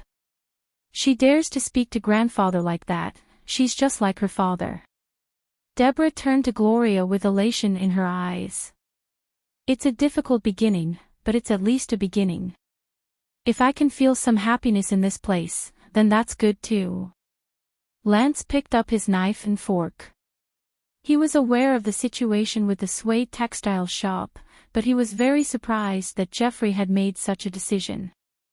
Regardless of whether this was a test or a candidate that was destined to fail from the very beginning, as long as Gloria was happy, then that was all that mattered. "President, this is the information provided by the think tank regarding the Catering Association incident and the Bawtai prison incident. Please take a look and see if we should act according to the results of the discussion." Menard, who replaced Mars as the new Secretary General, gently placed 2 documents in front of Geoffrey, who was sitting behind his desk. "Read it to me." Geoffrey leaned back in his chair and closed his eyes. He couldn't hide the exhaustion on his face. "Yes." Menard hurriedly picked up the documents again, and then read out the 2 reference opinions. "Let's do as they say. Our Chamber of Commerce can't take responsibility for this, nor can our members. Seeing as Warren and the other vice presidents have already been arrested, we'll let them take responsibility for this as well." Geoffrey opened his eyes and took a glance at the second document in Menard's hand. A hint of mockery appeared on his face as he said, "We've spent so much money on these guys, but sometimes, their suggestions are completely unreliable. The Aden Chamber of Commerce does indeed have the power to go toe-to-toe with any power in Chaos City, but arm wrestling is a very strenuous job, and there's a good chance that they'll be injured. If they lose, they'll lose face, and if they win, they'll incur an irreconcilable feud. The Bawtai prison is backed by the City Lord's Castle and the Grey Temple. If we offend both of them at the same time, we'll have nowhere to go in Chaos City." Menard turned to Geoffrey with a perplexed expression, and asked, "How should we handle this, President?" "Cooperate with the Bawtai prison's investigation, and give them all of the information we have on Goodnia and Ward. As for the infiltration, we'll return the responsibility to them as well. Separate the Aden Chamber of Commerce from this matter, and make Cyril spit out all of the money he's taken from us. After that, send all of it back," Geoffrey said in a calm voice. "But according to the analysis of the think tank, if the Chamber of Commerce is unable to protect its members and board members, then it'll have a negative impact on the cohesion of the Chamber of Commerce. In fact, some members may even side with the Buffett family," Menard said in a concerned manner. I never said that the Aden Chamber of Commerce is anyone's protection, nor will it tolerate those who break the rules. Humans should learn to be fearful and learn to use the rules instead of thinking about how to change the rules. If that little girl from the Buffett family dares to take in those bastards, she won't have the right to challenge me." Geoffrey chuckled coldly. "Yes. Menard's expression changed slightly as he lowered his head in response. He picked up the documents and quickly strode out of the room. The Aden Chamber of Commerce had faced countless challenges and threats in the past, and Geoffrey had always displayed his unique foresight and methods to save the Chamber of Commerce from peril and carve out a place for itself on the Norland continent. He was a man who had stood at the pinnacle of the business world in Chaos City, and even on the entire continent, for several decades. If the battle between Moreton and Buffett becomes a battle between two women, then that's going to be a little boring. Cyril, I hope you won't disappoint me again. Geoffrey tapped his knuckles lightly on the table as he looked out the window and fell into deep thought. From today onward, Robert will be your new president. He'll take over all of Warren's duties, and reorganize the Catering Association to establish a more fair and transparent new catering association. The City Lord's Castle will take this very seriously, and will assist in the establishment of a third-party monitoring organization. I hope the Catering Association can become the true guiding light of Chaos City's food industry. In the conference room of the Catering Association, the official representing the City Lord's Castle announced the inauguration of the new president, and shook hands with Robert, who was standing off to the side. Everything is for good food. All I want is for all of you to continue to work toward this goal with me. I want all of you to be able to look at the words on the door with your heads held high every day. Robert looked at everyone below the stage with an earnest expression. A burst of applause rang out below the stage, but everyone wore different expressions on their faces. That's great. Vice President Robert has become the president. It won't be long before the Aden Square Food Competition Rankings Board will be revered by all of our customers. Luther clenched his fists with undisguised excitement on his face. Indeed. I didn't think that the president and vice president would all be arrested overnight. The Catering Association can finally see hope of being welcomed again. Alvin nodded in agreement, and was also very excited. In that case, we're going to undergo a massive transformation, right? Are we going to lose our jobs because of this? Also, won't the president's actions implicate us as well? A lot of City Lord's Castle guards came this morning, and all of our information has been sealed up. After so many years, who doesn't have their own shortcomings? Most of them were panicking and concerned. Chapter 373. Did you hear? Something big seems to have happened at the Catering Association today. I saw a bunch of guards from the City Lord's Castle going in and out of the Catering Association building this morning. Even the main gate seems to have been locked down. I saw that too, but everything seemed to have returned to normal in the afternoon. Could it be that even the City Lord's Castle can't stand idly by and is going to stand up for Mamis? If you ask me, they should have investigated this a long time ago. I haven't looked at the Aden Square food rankings for the past 2 years. Every time I try it, I'll be disappointed. It's basically a blind ranking. The customers lining up in front of Mamis were discussing among themselves, and many of them were also paying attention to the Catering Association. Could it be that the city lord liked the grilled fish after tasting it, so he decided to do something about the Catering Association? But I didn't say anything that night. Meg had also heard some rumors. Even though he didn't know exactly what was going on, he was still quite happy to hear that the Catering Association was in trouble. However, Mag knew that unless the city lord was determined to destroy the city, the Catering Association would at most be given a warning, and there wouldn't be any major changes to the organization. As for whether Mamis would be able to make it onto the rankings, Meg didn't hold out much hope. After all, if something big really did happen, no one would go out of their way to put Mamis back on the rankings, right? Meg wasn't narcissistic enough to think that the entire world was paying attention to him. Yabamiya stood at the entrance of the kitchen with anticipation in her eyes as she looked at Meg, who was cooking some sauce, and asked, "Boss, are we having grilled fish tonight?" "Yes, we're having grilled fish tonight. It's medium spicy." Meg nodded with a smile. He wanted to try the super spicy grilled fish, but he was worried that Sally wouldn't be able to handle it. The medium spicy grilled fish was also quite delicious, so he decided to go with the medium spicy grilled fish. Ha! Why are there so many people lining up? Vivian looked at the two long lines in front of Mamie's with a hint of surprise on her face. Today, she had changed into a loose, dark blue robe. She was a little embarrassed when her bra strap was torn the last time, but in order to prevent the same thing from happening again, she had already made all the necessary preparations. She was going to order a super spicy grilled fish. With so many people lining up, when will it be my turn? I personally pleaded for your restaurant in front of my father. Those fatties have all been arrested, and I still have to line up here. Before they knew it, Vivian had already reached the end of the line, and she pursed her lips as she said, "So be it, I'll just have to line up for the sake of the spicy grilled fish. Otherwise, I wouldn't stand behind so many people." Last night, she finally had a good sleep. This morning, she woke up naturally at 9 o'clock. This feeling was really amazing.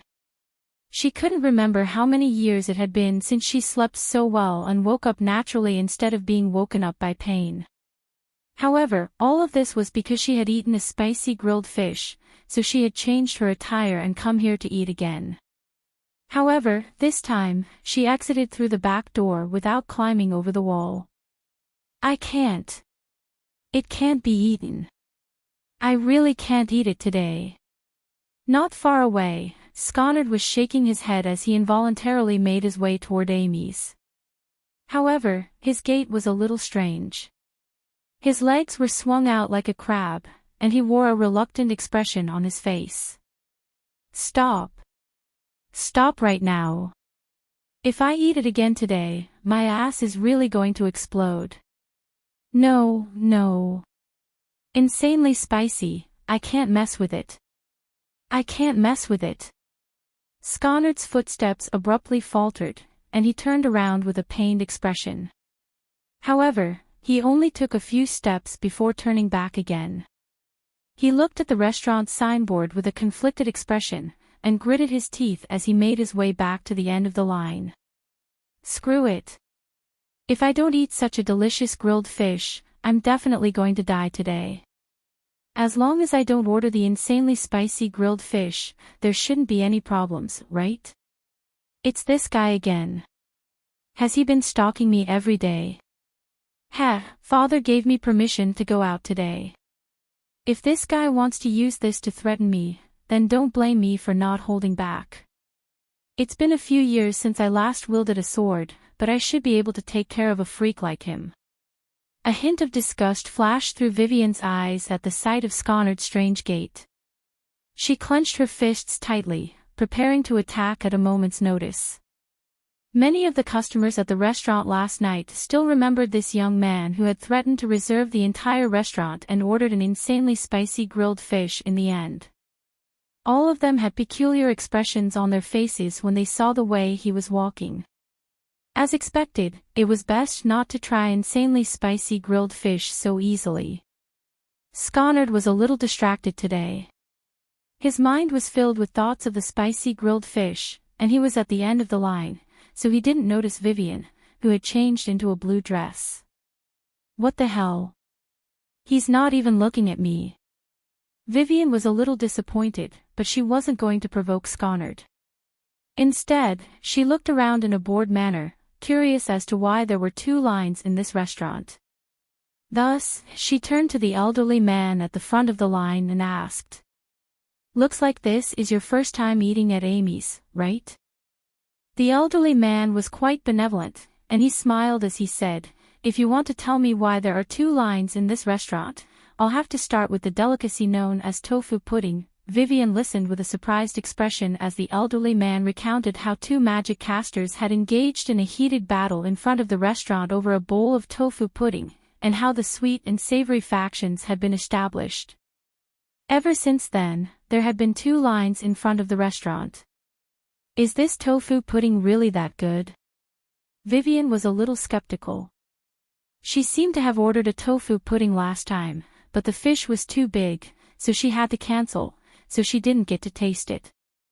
However, this elderly man's words had piqued her curiosity. Of course. Let me tell you, this savory tofu pudding is very refreshing and delicious. Have a bowl before your meal, and it's definitely a top-grade dish that you can't miss out on. The elderly man nodded with a strong recommendation. Don't listen to him, brother. The sweet tofu pudding is sweet, but it's not greasy, and you'll be completely satisfied if you have a bowl after your meal. It's definitely worth a try, a middle-aged man in the line said with a serious expression. Then, I can have a bowl of both. That way, I'll know which one tastes better, Vivian said in a matter-of-fact manner. That's only if Mr. Mac is willing to sell you a second bowl. The two men rolled their eyes in unison, and didn't say anything further. It's not like I don't have money, why wouldn't he sell it to me? Vivian pursed her lips, but she wasn't worried in the slightest. Chapter 374. System, can the consumption of strength points be used to upgrade the restaurant? Meg asked directly in his mind. Yes, as long as it's not for the purchase of food ingredients, it can be used to upgrade the level of the restaurant. Host, what are you waiting for? With less than 40,000 gold coins, you can upgrade the restaurant to LV2. More privileges and benefits are waiting for you. The system's excited voice sounded. Meg felt as if it was going to jump out of his mind and drag him to upgrade. Don't worry, I haven't decided when to upgrade yet. Why don't we discuss the benefits first? Can the failure rate of the mission this afternoon be removed? Meg asked calmly. No. The system said firmly. It had no intention of negotiating. Then I won't upgrade, Meg said decisively. An ellipsis appeared in the system's mind. It said in exasperation, Host, you can't be a bachelor. I've always been a bachelor. Meg smiled. But you have a daughter.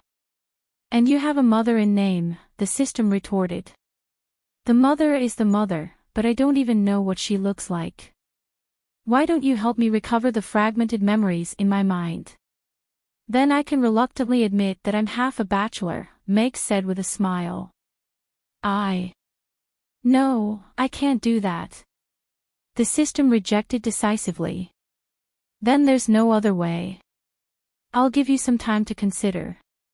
I think the restaurant is pretty good now. It doesn't matter if it's upgraded or not.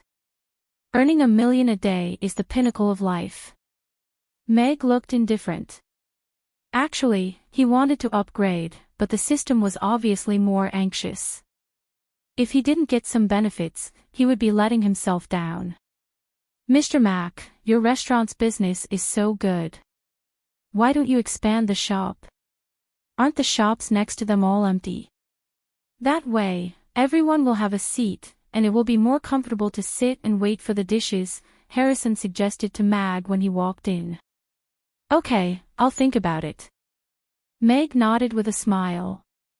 It was not up to him to decide whether to expand or not. It was up to the system to decide.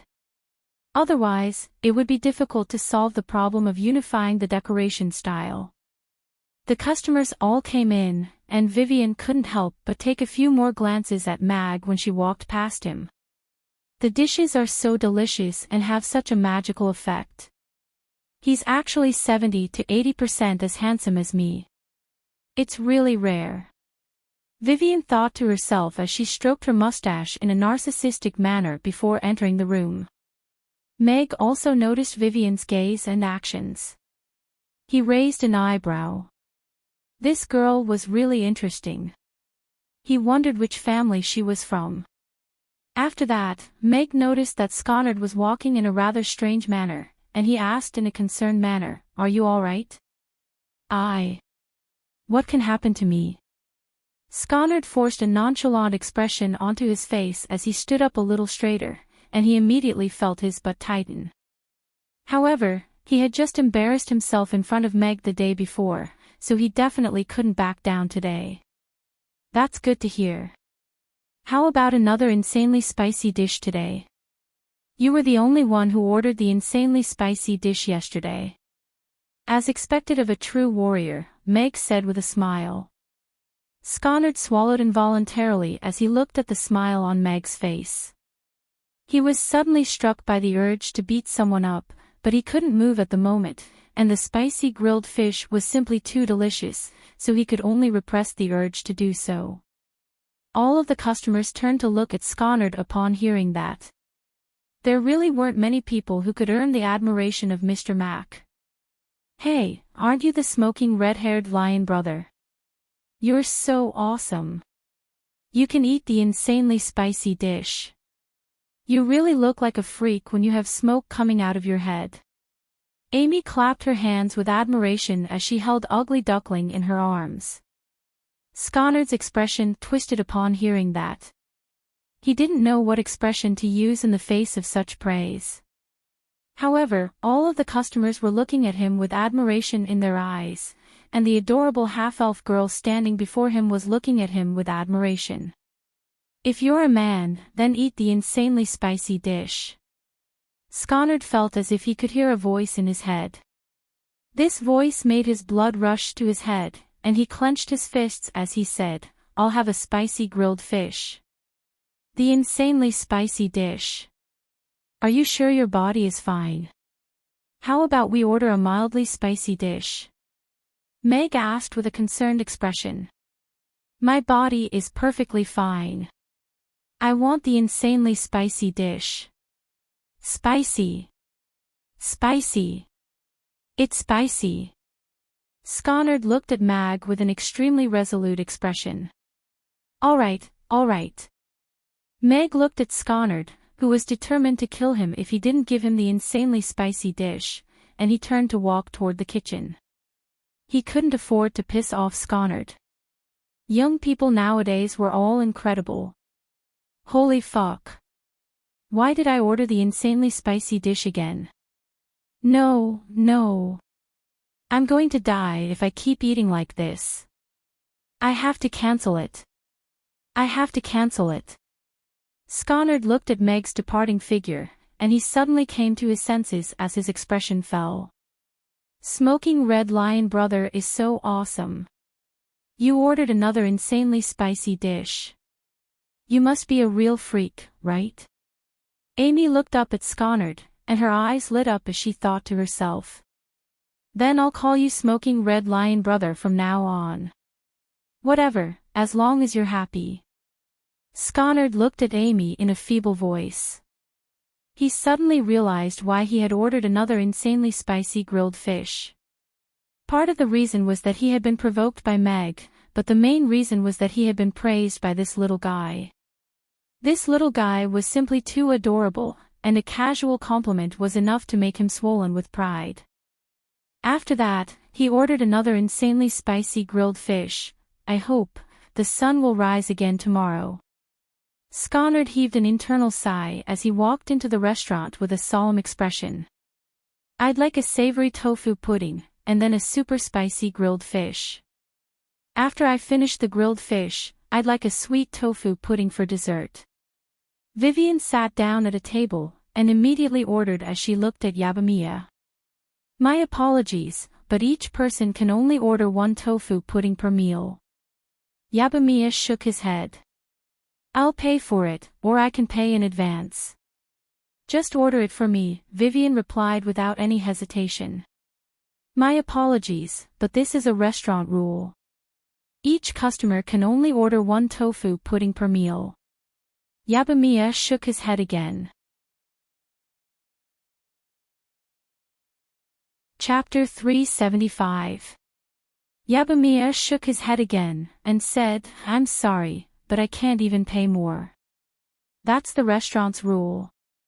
See, even if you want a bowl of each flavor, Mr. Mac won't sell it to you. How about a savory tofu pudding? The elderly man from before said with a smile as he scooped up a spoonful of the savory tofu pudding. His eyes narrowed as an elated expression appeared on his face. Arf! I'm so mad. I'm not eating anymore. Vivian's eyes widened as she thought to herself.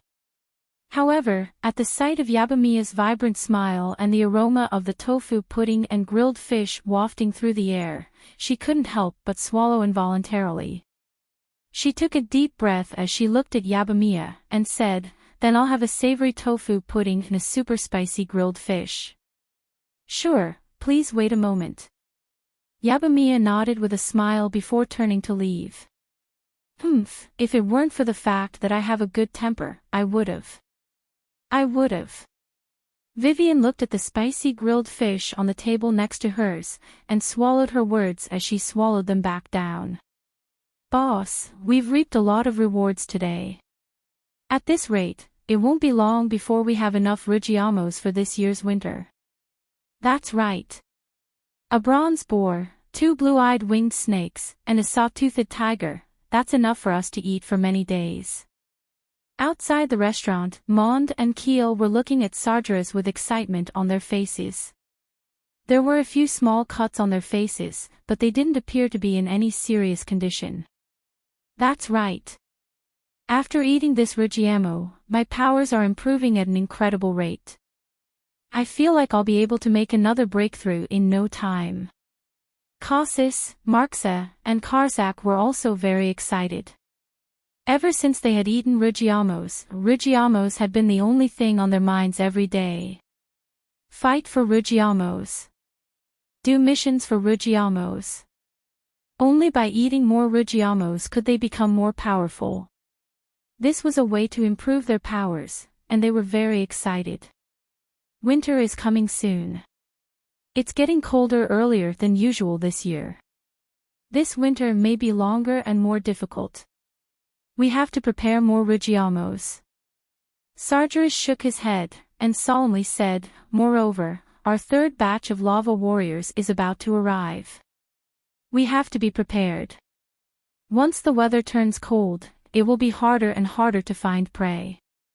Hearing this, the expressions of all the demons became solemn.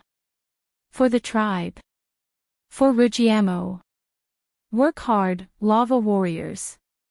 Sargeras raised the folding chair in his hand toward the sky, and shouted loudly. For Rugiamo. All the demons shouted in unison, their morale rising once more. These demons are really a little cute. Hearing that, the customers all looked out of the restaurant. Many of them smiled kindly. These lava demons who came to eat Rugiamos every day behaved more like a group of gentlemen. They obeyed the rules of the restaurant and even helped to maintain order in the restaurant. In order not to disturb other customers, they took the initiative to eat outside the restaurant, which made many customers have a good impression of them. Rugiamo. Did these lava demons go crazy over Rugiamo? Vivian looked back at the door with a surprised expression. She then flipped open the menu, wondering just what kind of delicious Rugiamo was. No matter what it is, it definitely won't be as good as my spicy grilled fish. I can eat such delicious grilled fish for the rest of my life. Yesterday's medium spicy grilled fish was very satisfying. I wonder what the super spicy grilled fish will taste like. I'm really looking forward to it. Vivian looked toward the kitchen with an expectant expression. "Hello, here's your savory tofu pudding," Yabamiya said with a smile as she placed a bowl of savory tofu pudding in front of Yabamiya. "Alright, thank you."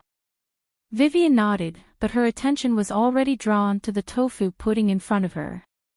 The orange sauce was poured over the tender white tofu pudding, and the pickled mustard was minced. Then, coriander, garlic, chopped green onions, and 2 drops of sesame oil were sprinkled over the tofu pudding. The tofu pudding was still steaming hot, and a sweet bean aroma wafted over. Gulp. Vivian swallowed involuntarily, but she quickly realized that she had lost her composure.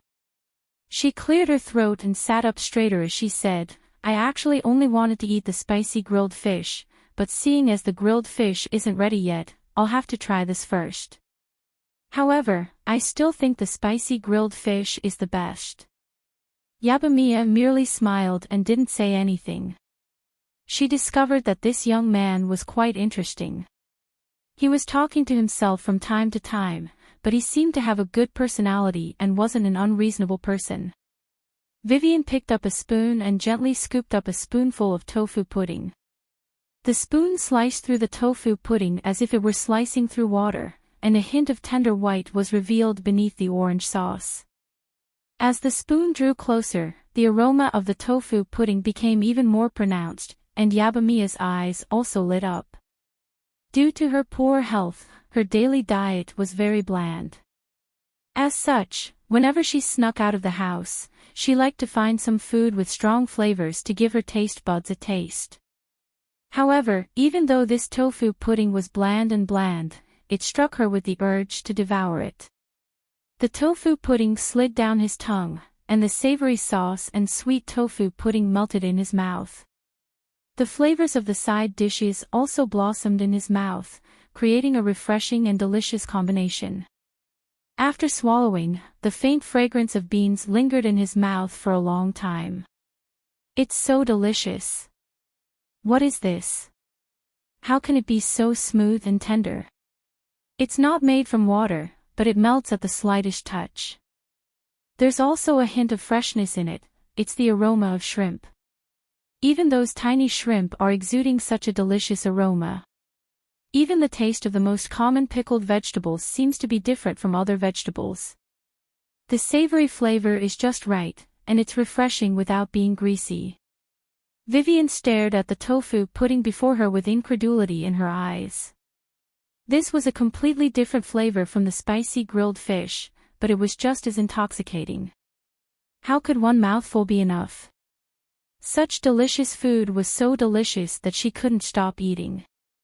Vivian continued to feed herself spoonful after spoonful of tofu pudding, and a joyful smile appeared on her face as she savored the delicious flavor spreading throughout her mouth. The spicy grilled fish is the best. But, the tofu pudding is also delicious. It's so delicious. Vivian had already completely forgotten what she had just said, and her mind was completely preoccupied with the tofu pudding. The savory tofu pudding really is the most delicious. The elderly man from before nodded with satisfaction before reluctantly placing the final spoonful of tofu pudding into his mouth. He savored the taste for a while before swallowing. The flavor is quite average, but seeing as the spicy grilled fish isn't ready yet, I'll have another savory tofu pudding. Vivian put down the bowl that she had licked clean and turned to Yabamiya. Even though her expression was calm and collected, the tips of her ears were a little red. Chapter 376. Even if I leave right now and never come back, you still won't sell me another bowl of savory tofu pudding. Vivian looked at Yabamiya with a serious expression. You can't leave, Big Brother Mustache. Amy said with a serious expression. Why? What if I insist on leaving? Are you worried that if I don't come back again, the restaurant's business will take a hit? Vivian looked at Amy with a smile. She suddenly felt like she had grasped the crux of the matter. No, if you want to leave, then you have to pay for the tofu pudding first. It'll be 200 copper coins. Amy shook her head as she extended her little hand toward Vivian. Vivian's smile immediately stiffened. She looked at Amy with a serious expression, and she suddenly realized that she had completely underestimated this little girl. Don't you have any money with you? You can't do that. Our restaurant only accepts cash, so you can leave after you pay. Amy looked at Vivian with a perplexed expression. Should I leave or not? Vivian was immediately conflicted. She had wanted to scare Yabamiya into giving her another bowl of savory tofu pudding, but this little girl wasn't scared at all. Instead, she wanted to take her money and leave. Yabamiya looked at Vivian with a smile. She wasn't worried that Vivian wouldn't pay. After all, she could tell from his attire that he definitely wasn't short on money, and he had already paid for the grilled fish the day before. But she couldn't break the rule of only one serving of tofu pudding per person, so if he insisted on having a second serving of tofu pudding, she could only do as Amy said and pay the bill and leave. No. I'm so angry, but if I miss out on this delicious spicy grilled fish, I'll have to wait until tomorrow to eat it again, and I won't be able to sleep well tonight. Hence, I have to eat this grilled fish. I'll take this lying down. Vivian looked at Yabamiya, who had no intention of changing her mind, and then at Amy, who had reached out her hand with an innocent look on her face. She took a deep breath, crossed her arms, and said coolly, I actually want to leave, but the grilled fish is almost ready, right? If I leave now, it'll be a waste. I really can't do something like that, so I can only eat the grilled fish before I leave. I've already had enough tofu pudding, so I don't want another helping. Alright, please wait for a moment. Yabamiya smiled and went into the kitchen. Big Brother Mustache, you actually want to eat the spicy grilled fish, right? I can see it in your eyes. Amy also withdrew her hand and looked at Vivian with a smile. Who said so? How could this be? It doesn't exist. Vivian waved her hand with a guilty conscience. She looked at Amy, who was wearing a little magician robe, and inched closer as she said, also, little girl, why are you calling me Big Brother Mustache? That's such a horrible nickname. Just call me Invincible Most Handsome Big Brother on the continent from now on. I like that nickname. But I don't like it. I like to call you Big Brother Mustache. Amy shook her head before pointing at the kitchen with a proud expression as she said, besides, Big Brother Invincible Most Handsome Big Brother on the continent is my father, not you. Vivian glanced at Meg in the kitchen, and she was speechless. This little girl really wasn't holding back at all. However, he really didn't know how to respond to that. For some reason, he was struck by how adorable Amy's serious expression was. Alright, do as you wish. Vivian glanced at Sconard, who was waiting for the insanely spicy grilled fish in a daze. Compared to his stinky nickname, hers was already a very friendly one. Alright, Big Brother Mustache. Amy nodded before squatting down to rub Ugly Duckling's head against her leg, and picking it up to play with. I wanted to tell you about the latest news from the Catering Association, but seeing as you want to compete with me for the title of Invincible Most Handsome Big Brother on the continent, I won't tell you. Humph. Vivian harumphed as she looked toward the kitchen. She propped up her chin with one hand and looked on with a bored expression as Amy played with Ugly Duckling. One dish after another was brought out of the kitchen. Even though Meg was the only one in the kitchen, the speed at which the dishes were served was even faster than that of many large restaurants. All of the customers began to enjoy the delicious food, and a joyful atmosphere spread throughout the restaurant. We want 30 Rugiamos, Sargeras said in a heroic manner. Sargeras said proudly the moment he entered the restaurant. He stood at the entrance of the restaurant and saw that his usual seat was already taken, so he stood at the door with the chair in his hand, and didn't walk in. Sir, there should be a seat available soon, Yabamiya said with a smile. During this period of time, she had become quite familiar with this demon who ordered dozens of Rugiamos every day. Sargeras shook his head with a bashful smile, and said, no need, we'll just eat at the entrance. My brothers have been fighting all day, and they're all hungry. If it's possible, let's give them the best Rugiamos as a reward right now. Alright, please wait a moment. Yabamiya nodded with a smile before quickly walking toward the kitchen. Boss, I think we can put some tables and chairs outside the restaurant. That way, the customers who can't eat in the restaurant will have a place to sit, Mia said as she put Rugiamo on a tray in the kitchen. That's a good idea, but we can't do that in the Aiden Square, right? Meg said with a smile. An outdoor restaurant was a good idea, but he wasn't sure if it would work. Yabamiya nodded with pity, and said, "All right, but I don't think it's a good idea for those lava demons to eat at the entrance every time.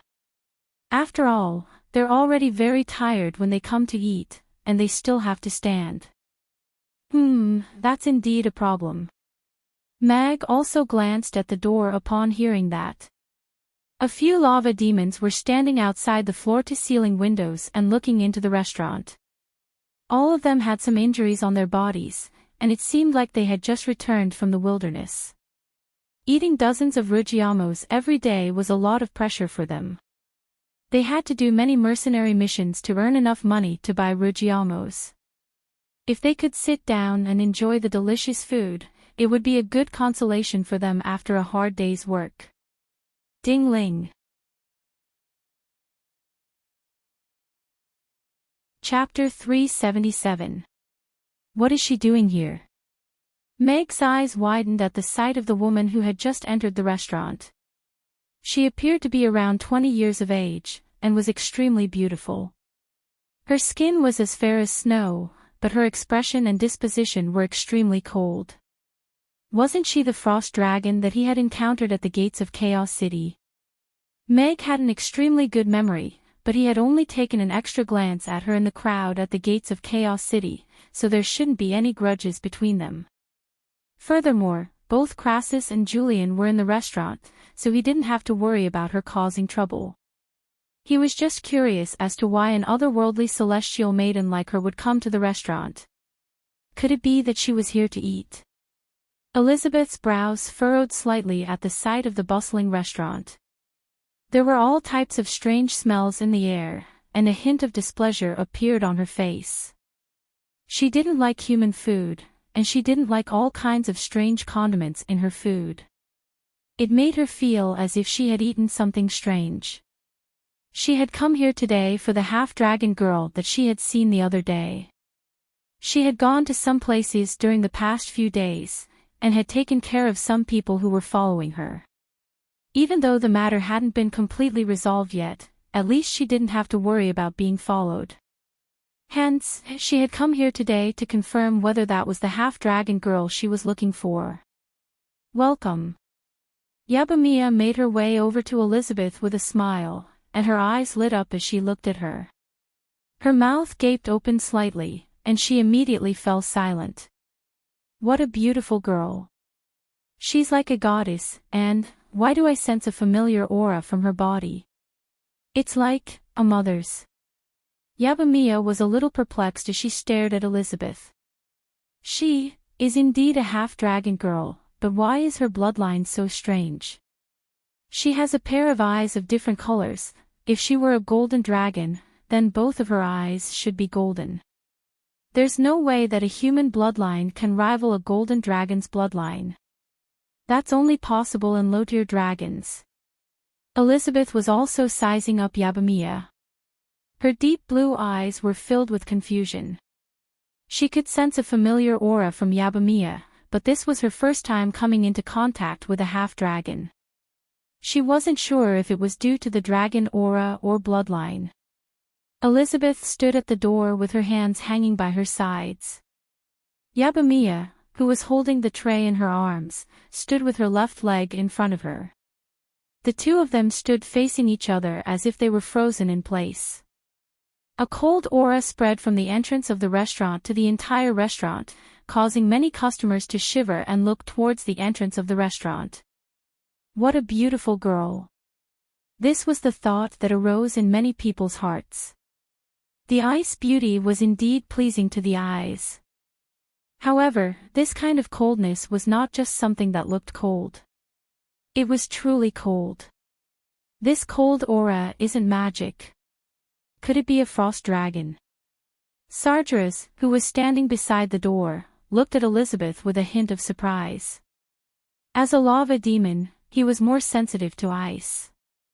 He tightened his grip on the foldable chair, and took a small step toward Yabamiya as if he were ready to attack at any moment. Outside the restaurant, the lava demons also showed some vigilance. They had an innate hostility toward icy cold. A little fellow from the Frost Dragon clan. Julian, who was sweating profusely from the grilled fish, turned to look at Elizabeth with a hint of surprise on his face. Why does this girl look a little like that unreliable guy? I think he does have a daughter who's about this age. However, there hasn't been any news of that guy for many years. But he's been hunted down by so many people, so he must have gone into hiding. Isn't it nice to have a warm meal? Crassus raised an eyebrow. The cold aura around him dissipated, and warmth spread in all directions. The temperature in the restaurant returned to normal. Crassus, the god of fire. Elizabeth immediately withdrew her gaze from Yabamiya, and looked at Crassus, who was sitting with his back facing the entrance of the restaurant. Her expression changed slightly, and she hesitated for a moment before withdrawing the cold aura around her. She then turned to Sargeras with a hint of wariness in her eyes. Dragon Island and the Undead Islands were neighbors. Even though there was a boundless sea between them, there were still frequent conflicts between the two sides. During the war between species, there were also countless battles between the two sides. Due to the fact that the frost dragons and lava demons were of opposing attributes, there were many conflicts between them. Back then, the lava demons were one of the top 10 demon tribes. They had countless powerful beings, and were able to rival the frost dragons. However, with the decline of the lava demons, the frost dragons continued to occupy the upper echelons of the dragon race. The two sides were no longer on the same level as each other. However, the rapid decline of the lava demons back then was related to the frost dragons. The feud between the two sides was still unresolved even now. However, the lava demons no longer had the ability to challenge the frost dragons, and the frost dragons wouldn't stoop so low as to challenge a declining tribe that didn't even have a powerful being. However, the lava demon in front of her made Elizabeth feel threatened. Although he didn't show any obvious hostility, she wasn't sure if she could defeat him in a real battle. Could it be that the lava demons are starting to rise again? Elizabeth turned to look at the entrance. There were a few lava demons outside, and they were even more powerful than the lava demons that she had heard about. Hello, sir. There are many customers in the restaurant now. If you want to eat, you may have to wait for a while. Yabamiya also recovered from the shock, and hurriedly said with a blush on her face. She didn't expect that she would be so engrossed in looking at a lady. She looked a little embarrassed. Yes. Elizabeth looked at Yabamiya, and hesitated momentarily before nodding. She didn't like the mixed auras in the restaurant, but she still wanted to confirm Yabamiya's identity. There were many half-dragons in Chaos City, but it would be very difficult to find a half-dragon of the right age and bloodline. Furthermore, she couldn't be too conspicuous. If Fox were to find out, she could be in danger.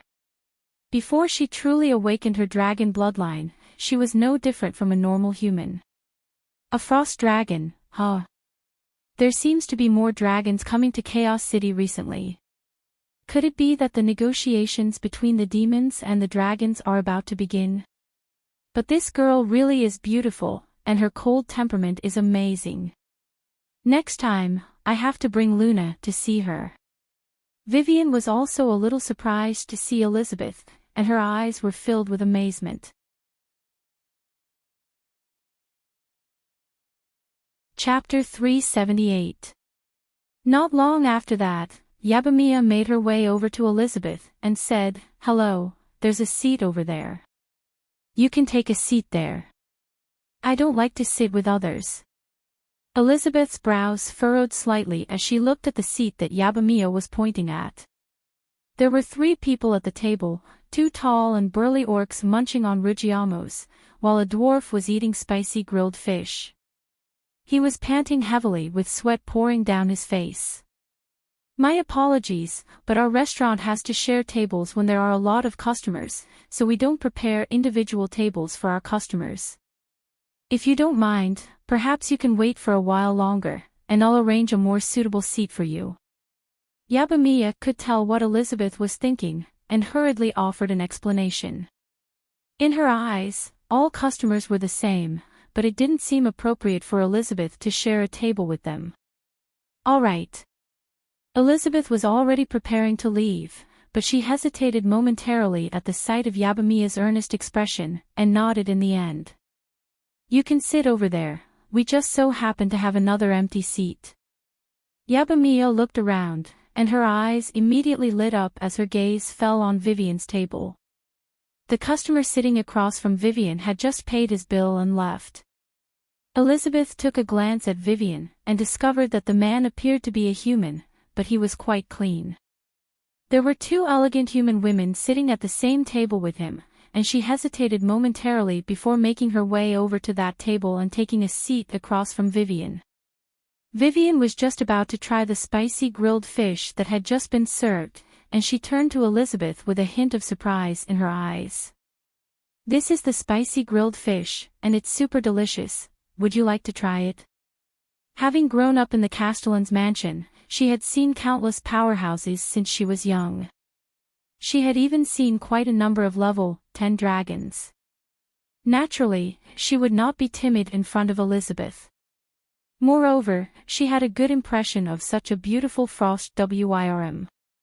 No, thanks. Elizabeth took a glance at the grilled fish in front of Vivian, and replied in a cold voice. At the same time, she turned to look at Vivian.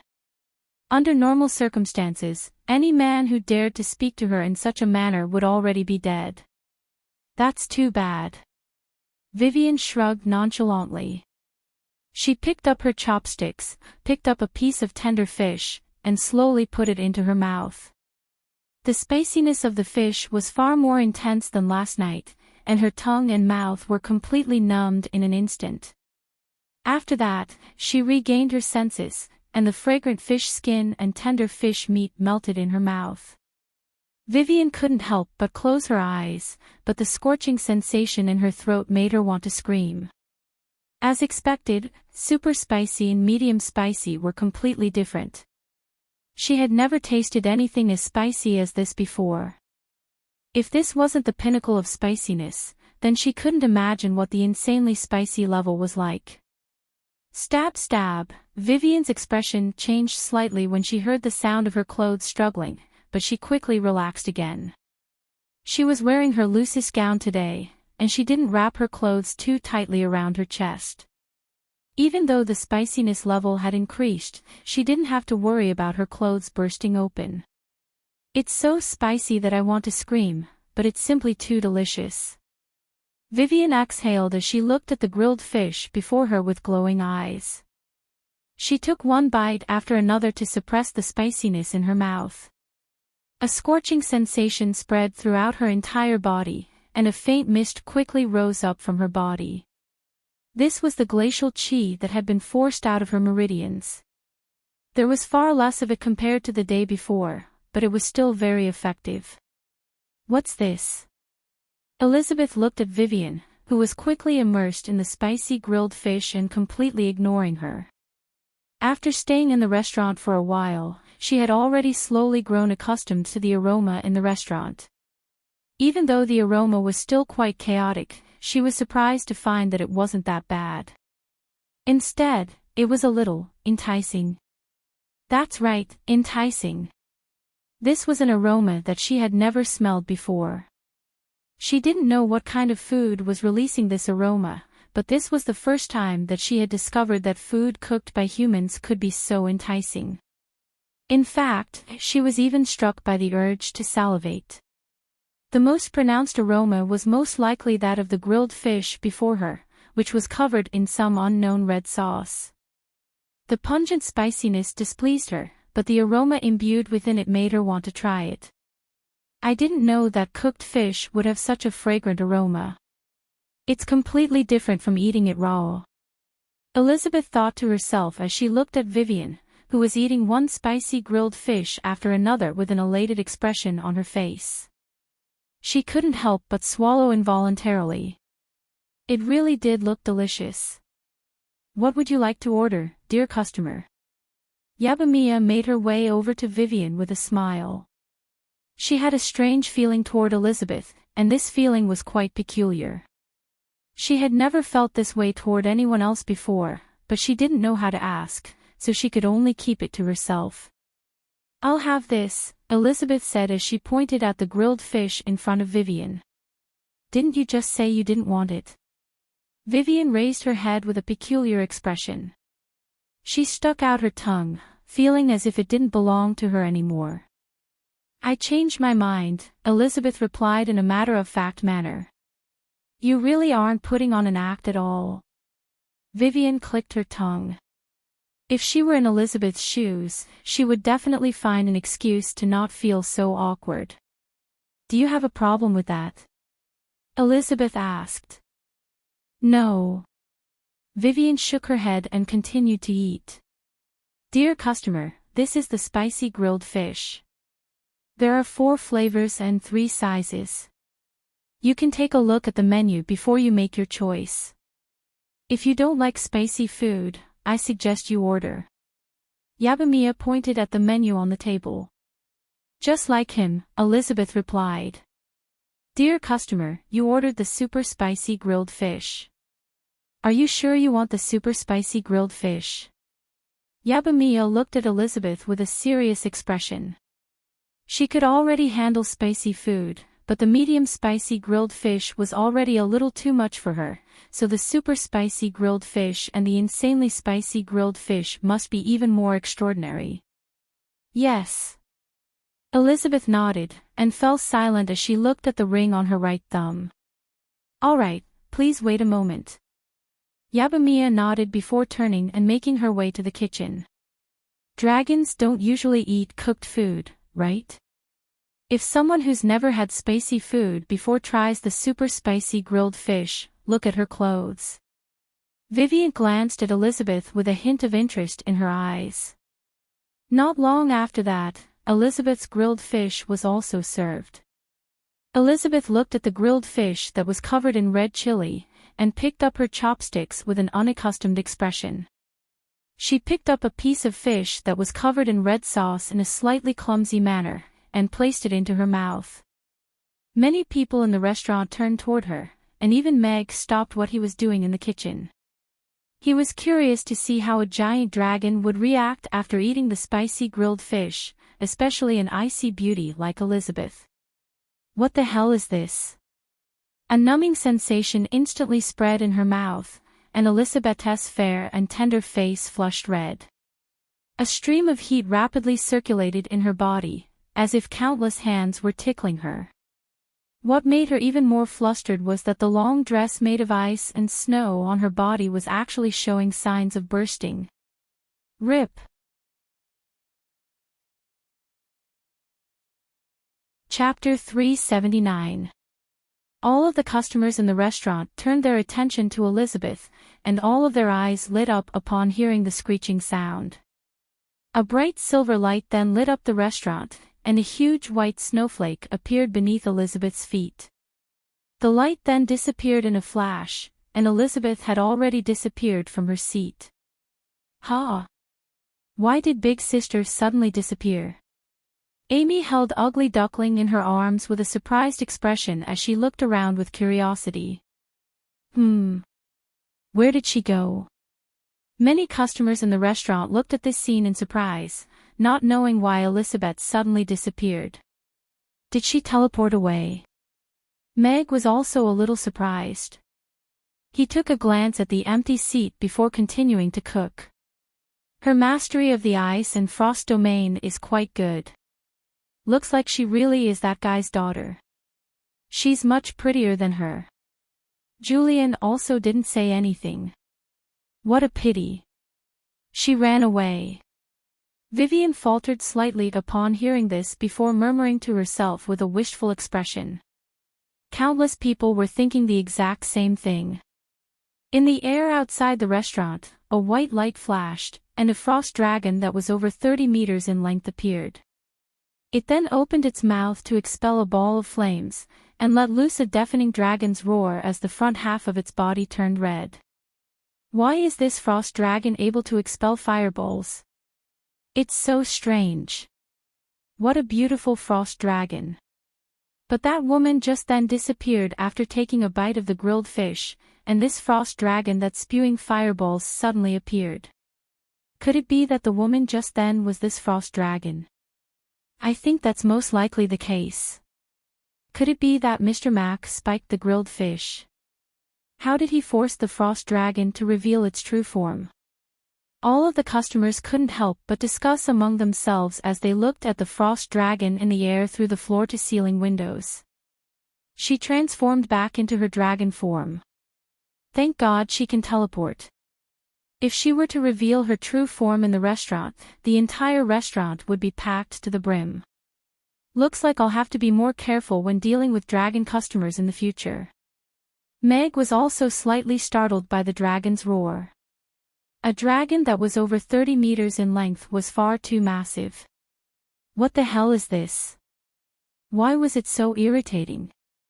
If I hadn't teleported quickly enough, my clothes would have melted in an instant. What did that shop owner put in it? Humans are indeed a cunning race. You can't trust them, and you can't eat their food. Elizabeth thought angrily in midair. If it weren't for the presence of the fire god in the restaurant, she would have used magic to destroy the restaurant. That almost embarrassed her. A fiery feeling burned in her body. Although most of it had been suppressed by the frost, there was still a wind surging in her blood. She could feel that some of the water in her body was slowly draining away, turning into mist and dissipating from her body. It was an indescribable feeling. After getting used to it, she even felt a little comfortable. But the taste of this fish is so delicious. There are no words to describe this flavor. It's sweeter and more fragrant than the best spirit fruits on the Dragon Island, and more delicious than the freshest arowana. The crispy fish skin is wrapped around the tender flesh of the fish. It's clearly just an ordinary fish. How did it become so delicious? Elizabeth was a little perplexed. Even though the fiery feeling in her body was making her a little uncomfortable, the delicious taste of the fish she had just tasted was simply too unique, and she couldn't help but cast her gaze toward the restaurant again. Should I go in? Elizabeth was feeling rather conflicted. If she went in, she couldn't guarantee that she would be able to control the violent and fiery flavor that was entering her body. However, the delectable taste of the grilled fish was constantly tugging at her heartstrings. This delicacy that she had never tasted before seemed to have opened a door to a whole new world for her. Her insistence on eating raw food completely crumbled in that instant. Compared to this delicious grilled fish, all of the other delicacies that she had once found to be tasteless and bland. A frost dragon that had suddenly appeared in the sky and was blasting flames out of its mouth attracted the attention of many people in the Aden Square. Giant dragons weren't very rare in Chaos City, but most of them were in their human forms. It was very rare for a giant dragon to appear in the sky in their dragon form and release a deafening dragon's roar. As such, it was very easy for them to attract the attention of the Grey Temple, which could lead to unnecessary trouble. She hasn't paid yet. Yabamiya was a little anxious as she looked at the empty seat. However, upon hearing the dragon's roar and seeing the frost dragon hovering in mid-air, her eyes slowly widened, and her mouth gaped open with incredulity. So this is a true giant dragon. Is she one of my brethren? No. I'm only a half-dragon. I don't deserve to be a member of the giant dragon race. A hint of anticipation appeared in Yabamiya's eyes as she thought to herself. However, that anticipation was quickly replaced by self-abasement, and she lowered her eyes as she tried to hide her horns as well. She wasn't a giant dragon, she was only a half-dragon. She couldn't transform into a giant dragon that could fly freely in the sky. Instead, she was just a weirdo with dragon horns and a dragon tail. That was quite a depressing thought to her. Perhaps this is just the first time I've eaten human food, and I'm not used to it yet. I should be fine if I change into some loose clothes. Elizabeth murmured to herself as light flashed from her body, and she reverted back to her human form. Her tight-fitting blue and silver dress transformed into a loose-fitting blue and silver robe that was rather similar in style to Vivian's. She stepped forward in mid-air, and a large snowflake appeared beneath her feet. She then reappeared in the dining hall and sat down across from Vivian. "You're back again." Vivian raised an eyebrow at the sight of Elizabeth, and a peculiar expression appeared on her face as she looked at her clothes. "Wow, pretty big sister, did you go home and change into some new clothes so quickly?" Amy was also looking at Elizabeth with a curious expression. It was truly amazing how she was able to come and go in such an unusual manner. Frost dragons won't run away for no good reason. "I ordered this fish, so I'll finish it even if I have to kneel down." Elizabeth spoke with a serious expression. She picked up her chopsticks again, and slowly placed a piece of fish into her mouth with a solemn expression. Chapter 380. After eating another insanely spicy grilled fish, Sconard had no energy to spare for the young mistress of the city lord's castle. He gasped for air as he began to doubt his life, and at the same time, he began to worry about whether he would be able to get out of bed the next day. "It's super spicy, it's so delicious. It's so delicious." Vivian also came out around the same time. She fanned her mouth with excitement and satisfaction on her face. She was extremely satisfied to have eaten an entire medium spicy grilled fish. "I'm definitely going to invite Luna over for a meal in a couple of days. She's been so busy lately, so there's no way she'll have time to come over for a meal. Even if she does come, she definitely won't order such an expensive grilled fish." Vivian looked back at the restaurant before leaving with an elated expression. "I don't know what the owner put in the fish, but with so many people around, there's no way he's going to admit it. However, this grilled fish really is delicious. I didn't know that food cooked by humans could really be this delicious. Father wasn't lying when he told me all those years ago."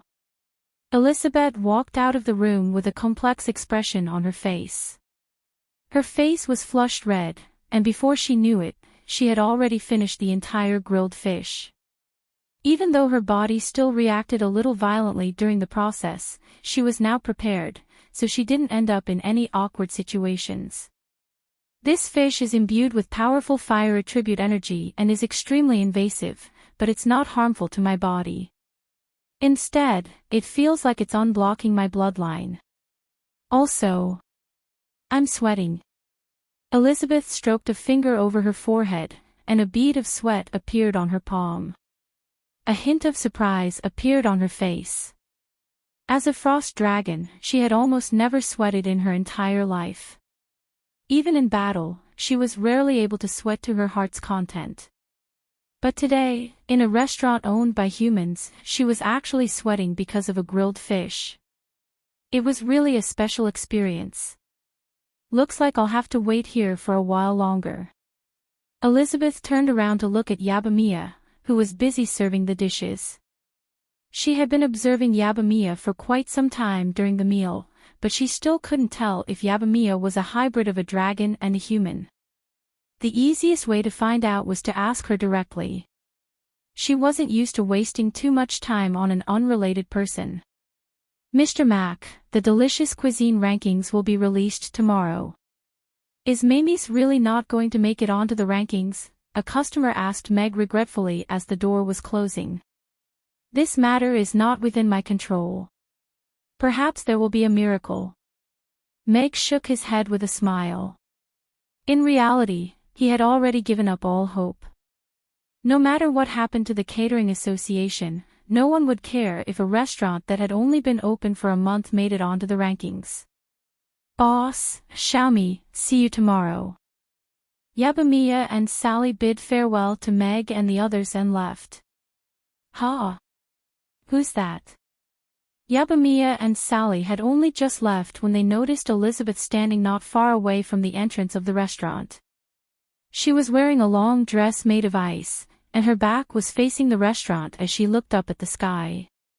She seemed to be thinking about something, and her side profile was still so beautiful under the moonlight that it was impossible for anyone to look away. "I have a few questions for you." Elizabeth turned around when she heard the voice, and looked at Yabamiya with an irresistible tone in her voice. She has the right to choose whether to answer or not. Sally stepped forward and looked at Elizabeth with a calm expression. Elizabeth looked at Sally with a grave expression. Even though she was only a waitress in this restaurant, she couldn't deny that she could sense a hint of threat from Sally. "I don't think she'll refuse," she said with a serious expression. "If you have anything you want to ask me, go ahead. If I know the answer, I'll definitely tell you." Yabamiya also took a step forward and looked at Elizabeth with a hint of panic and anticipation on her face. She had looked forward to interacting with dragons countless times in the past, imagining that her father would appear before her or send someone to find her. Although she had just transformed into a ice blast Wyrm, and had basically cut off the idea that she was of the same race as Elizabeth, she could still feel a sense of belonging to the dragon race by talking to her a little more. Sally took a glance at Yabamiya and didn't say anything, but she still stood beside her. "I want to know what kind of dragon your father is." Elizabeth looked at Yabamiya with a cold expression, but there was still a hint of anticipation and nervousness in her eyes. Yabamiya opened her mouth, but her voice was suddenly stuck in her throat. After a long while, she cast her eyes down, and shook her head in a dejected manner as she said, "I don't know what kind of dragon my father is, I've never even seen him once." "You've never met him?" Elizabeth's eyes lit up, and she couldn't help but take a step forward. "Then what about your mother? Did she know what kind of dragon he was? Or did she have any special characteristics?" "My mother passed away 5 years ago. She didn't know what kind of dragon he was until he left." Yabamiya's expression became even more dejected as she shook her head. Sally looked at Yabamiya with a hint of heartache in her eyes. She then turned to Elizabeth with a peculiar look in her eyes. What was this woman trying to do? Could it have something to do with Mia's identity? Elizabeth looked at Yabamiya's dejected expression. Yabamiya's thin and frail body seemed to have endured countless grievances and heartache. Her heart suddenly tightened, as if she saw another version of herself in Yabamiya. When the whole world collapsed, she was the only one who held on. After a moment of silence, she said, "I'm sorry. It's all right, that's all in the past. I'm doing very well now. I don't think there's anything unfair in life. At least I met Mr. Mack, Xiaomi, Aisha, and so many kind guests." Yabamiya raised her head, and a smile reappeared on her face. She was brimming with energy, and all of her sadness and dejection had been swept away. Elizabeth faltered slightly at the sight of the smile on Yabamiya's face. There was no reluctance in that smile, nor was there any hidden sadness or gloom. Instead, it was filled with longing and anticipation for life, as if there was nothing to be sad about. What kind of person was she to be able to let go of all of her painful experiences so easily? She was truly a person that made one's heart ache for her.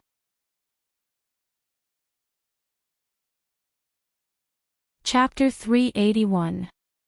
A Drop of Blood. Yabamiya was a little perplexed as she turned to Elizabeth. "I want to verify something. If you don't want to, then I won't force you." Elizabeth nodded. Yabamiya looked at Elizabeth and hesitated momentarily before mustering up the courage to ask, "You're a dragon, are you trying to help me find my father?" "You can think of it that way, but I'm just trying to verify something for myself.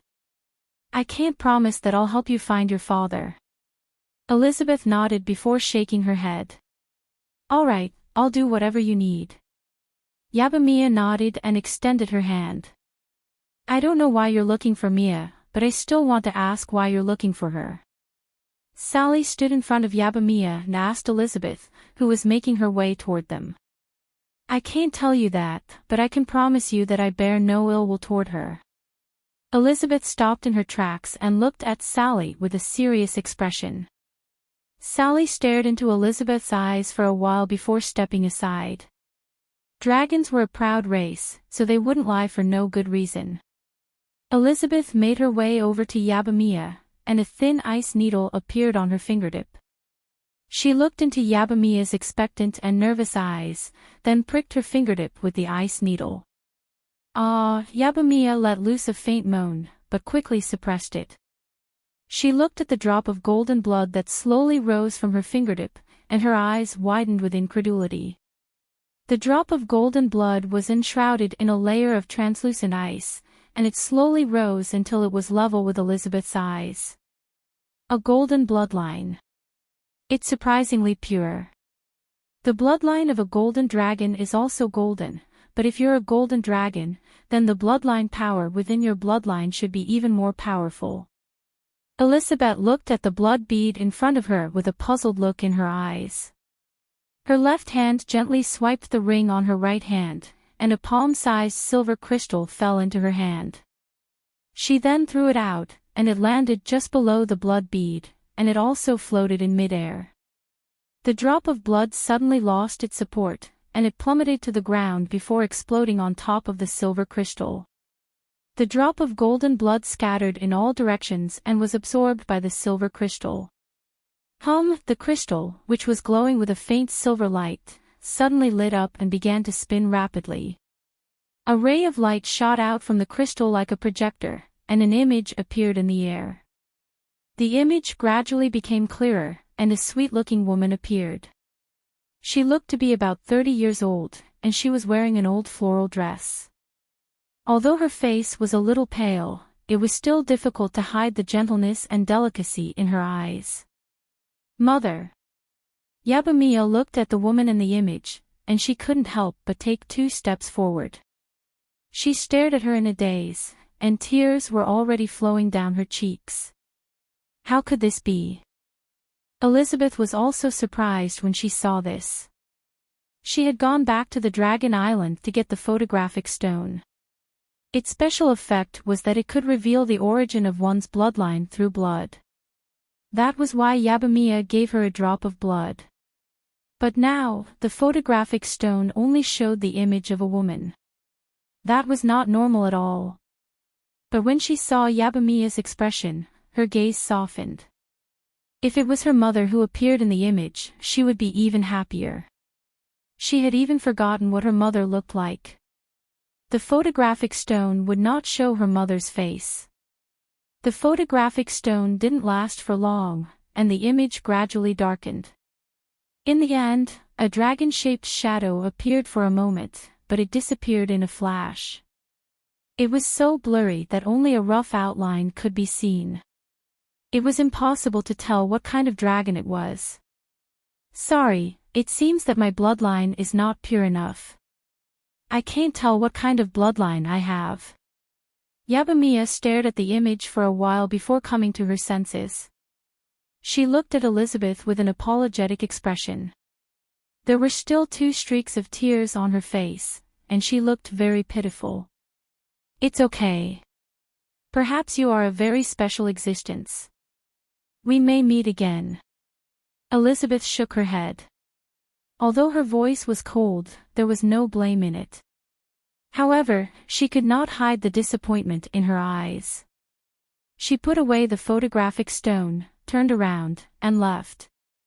A large snowflake rose from under her feet, and she disappeared from sight in the blink of an eye. Yabamiya stared blankly in the direction Elizabeth had disappeared. After a while, she suddenly began to sob. Mia, it's okay. Your father will come back for you. Sally looked at Yabamiya and hesitated momentarily before patting Yabamiya's shoulder in a consoling manner. Aisha, am I useless? I don't even know what my father looks like, where he is, and what kind of person he is, Yabamiya sobbed as she looked at Sally. Sally shook her head, and looked at Yabamiya with a serious expression as she said, Of course not. It's not your fault. He didn't let you see what he looks like, and he never told you anything about himself. You're not the useless one. If he comes back to you one day, perhaps you can ask him whose fault it is. Aisha, you're the best. Yabamiya immediately dove into Sally's arms, and sobbed as she said, I saw my mother.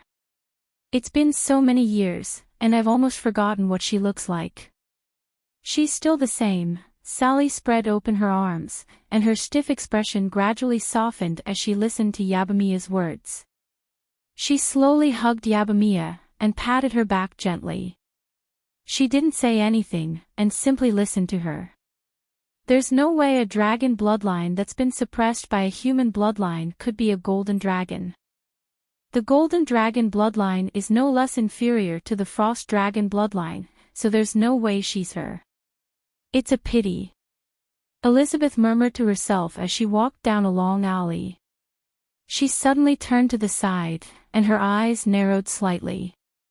A translucent ice scimitar appeared in her hand, and she pushed open the door beside her.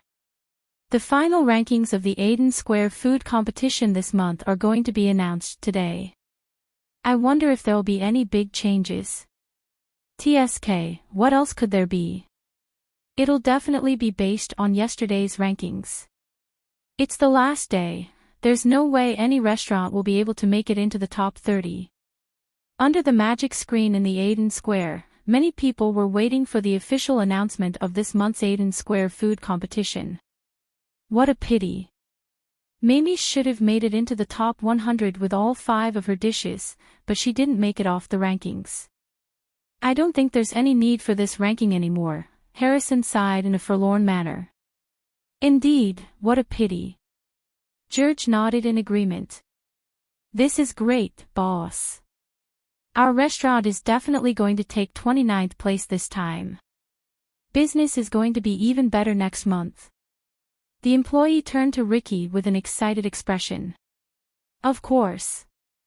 I told you that our rotisserie would definitely take 29th place this month. Ricky was also unable to contain his excitement, and his eyes lit up as he looked at the flashing rankings board. Mamie's made it onto the rankings board again.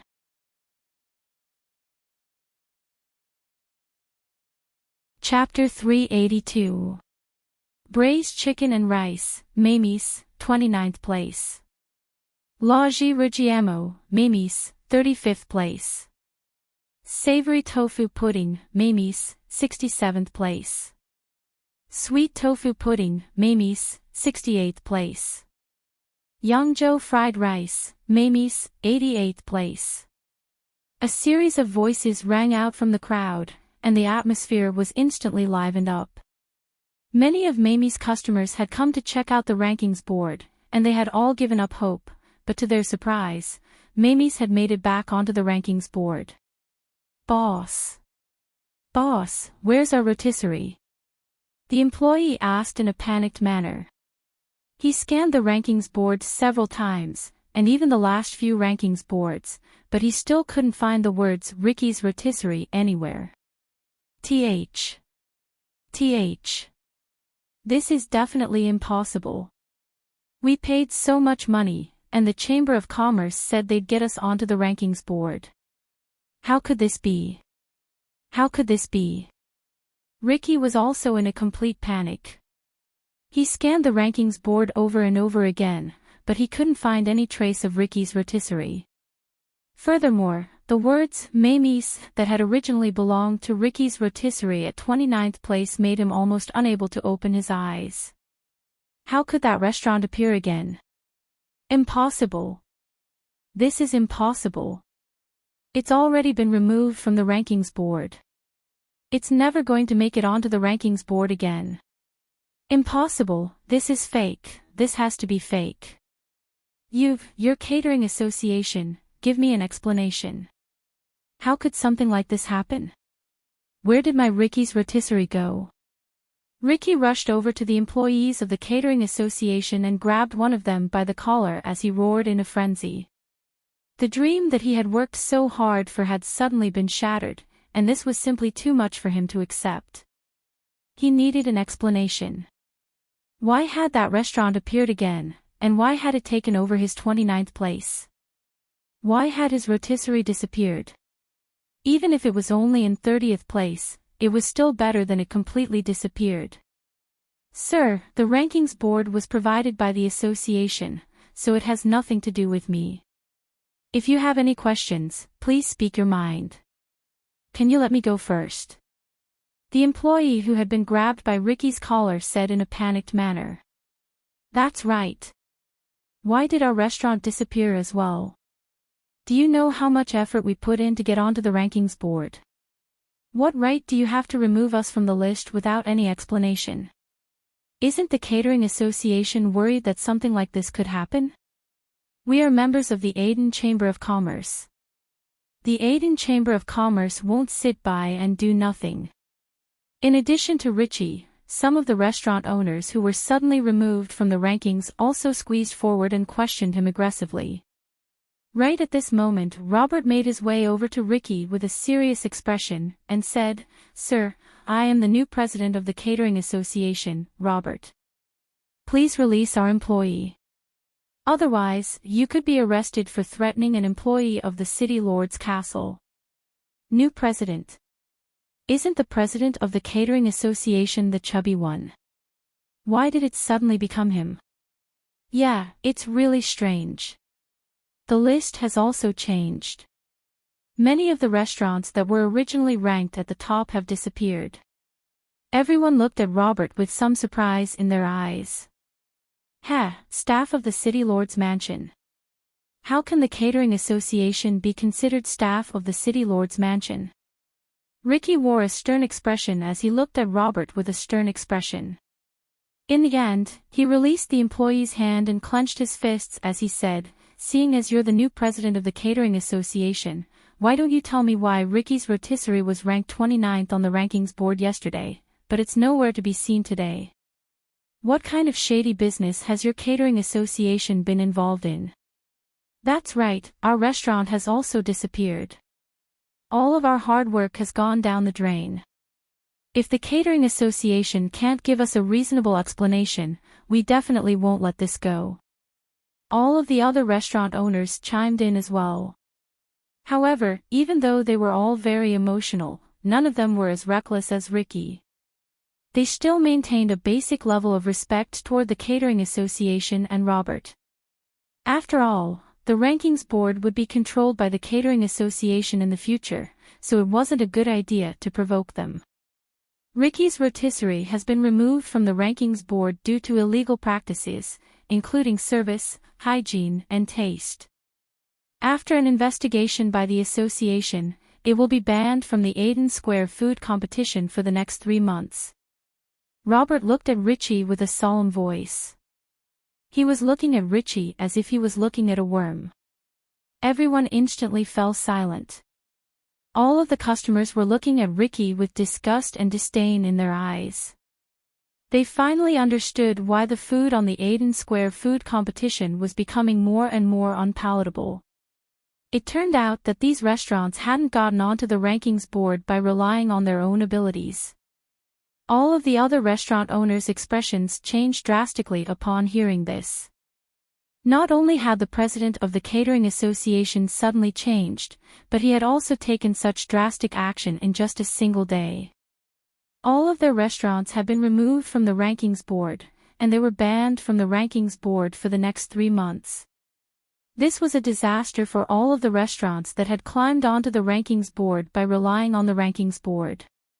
Ricky reflexively took a couple of steps backward, and a flush of rage immediately appeared on his face at the sight of all of the disgust directed at him.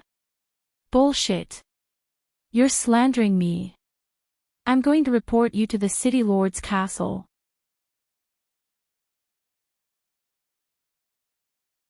Chapter 383. Boss. Boss. Our restaurant is back on the rankings board. Our braised chicken and rice is ranked 29th. The other 4 dishes have all made it into the top 100 as well. Meg was in the middle of preparing breakfast for Amy when he heard a series of hurried knocks on his door. As soon as he opened the door, Yabamiya rushed in with an excited expression on her face. Meg was stunned for a moment before a look of surprise appeared on his face. He exclaimed, "Mia, is what you said true? Our braised chicken and rice is ranked 29th on the rankings board." "That's right, I saw it with my own eyes. Our restaurant really is back on the rankings board." Yabamiya nodded with an excited expression on her face. Ding! Congratulations to the host. One of your dishes has made it into the top 30 of the Aiden Square food competition. Mission success. The reward for this mission, the Haagen-Dazs ice cream set recipe, has been issued. The host can enter the chef's test field to learn the recipe at any time, the system announced. Meg looked at the experience bag in his mind, and he couldn't help but chuckle. The completion of this quest really caught him off guard. He was already prepared to accept the punishment for failing the quest. Unexpectedly, there was a glimmer of hope at the end of the tunnel. He just lay down and slept. He didn't do anything, and the quest was actually completed. What's going on? Did the Catering Association provide any explanation? Meg's smile faded as he turned to Yabamiya. I don't know the specifics, but the president of the Catering Association seems to have changed from a fat president to a tall and thin one. He even came to our restaurant for a meal, and he's really awesome. Not only did he get our restaurant back on the rankings board, he also got many other restaurants removed from the rankings board because their rankings were fake. He even banned them from the rankings board for 3 months. Yabamiya shook her head in excitement as she recounted the events that had just unfolded. Who would have thought that such a big change would really happen? Looks like the city lord is very determined this time. However, he didn't forget to get Mamie's back on the rankings board. That's quite surprising, Meg said with a smile. Based on Yabamiya's description, he could roughly guess that the new president was Vice President Robert, who had been transferred over from the city lord's mansion. The change in power between the old and new members of the Catering Association was definitely going to cause quite a stir, regardless of whether it was within the Catering Association or the restaurant industry in the Aiden Square. However, he was quite impressed with this new president's decisiveness. Even though this would result in some backlash, it was better to deal with the pain quickly rather than prolong it. If the Catering Association wanted to extricate itself from the quagmire that it had sunk into over a decade ago, it had to suffer some consequences.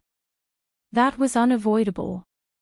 However, as long as the Catering Association was able to regain its footing and was no longer under the control of capital, perhaps it would become a decent catering association in the near future. It was not a good thing for an industry to have no supervision or restrictions, and Meg agreed with this point of view. Of course, what made Meg the happiest was that the mission was a success. The Haagen-Dazs package. This was a fantastic package. He would be able to make delicious ice cream for Amy tomorrow. Not long after that, Sally also arrived with an elated smile on her face. However, she didn't repeat the news at the sight of Yabamiya and Meg. Amy came downstairs, and her eyes were filled with anticipation as she looked at Meg, and she asked, "Father, tomorrow is our day off. Can I invite the kids over for lunch tomorrow?" "Yes, Amy, you can invite the kids over tomorrow, and Father can make some special desserts for you and the kids tomorrow." Meg nodded with a smile. This set of dishes really came at the right time. It was just the right time for the children to taste the delicious ice cream. Desserts. Amy's eyes lit up, and she asked with a curious expression, "Do you mean something as sweet tofu pudding?" "I love it. It's a little different from sweet tofu pudding." "You'll find out tomorrow," Meg replied in a mysterious manner. "All right, I'm sure Father's desserts will be super delicious." Amy nodded with an expectant look on her little face. "Boss, are you going to entertain customers tomorrow? Do you need our help?" Yabamiya asked as she looked at Meg. "I don't think I need your help, but if you two don't have anything to do tomorrow, perhaps you can come over for your day off and try some of the new dishes that the restaurant is going to release at noon tomorrow." Meg turned to Mia and Sally with a smile. Sure, I'll definitely come. What about you, Aisha? Yabamiya nodded with elation as she turned to Sally. I don't have anything to do either, so I can come over. Sally nodded. She was looking forward to the desserts that Meg was talking about. Sure. Meg nodded with a smile. Outside the restaurant, there were still 2 long lines of customers. All of them were elated that Mamie had returned to the rankings board, but they were also a little disappointed that Mamie had given up on voting on the last day. Otherwise, her ranking would have definitely been higher. Mr. Mack must be very happy that Mamie has returned to the rankings board, right? I'm going to the suede textile shop today, so I can't wear a veil anymore. But, will he dislike me? In the long line, Gloria looked in the direction of the restaurant, and reached out to touch the white veil in front of her with a nervous expression. She clenched her slender hands into fists, and a golden ribbon was tied around the waist of Gloria's pink dress. Her lithe and graceful figure attracted the attention of many customers, and they were all curious as to what kind of person was hiding under the veil. The restaurant doors were opened, and all of the customers offered their congratulations to Meg. Thank you for your concern and support, everyone. The restaurant is now open for business, so please come in, Meg said with a smile. He was very touched by all of the customers' concern. Meg nodded and greeted all of the customers with a smile as they entered the restaurant. Suddenly, a pink figure stopped in front of him. Welcome. Meg smiled at the young woman in the veil. Even though he had never seen this young woman before, he knew that she would come to his restaurant almost every day for a bowl of sweet tofu pudding. Her voice was very pleasant to hear, but she rarely spoke, nor had they ever interacted with each other. However, she stopped in her tracks on this day, and looked at Meg from behind the veil, as if she had something to say. All of the customers behind them also stopped in their tracks and looked on with curiosity in their eyes.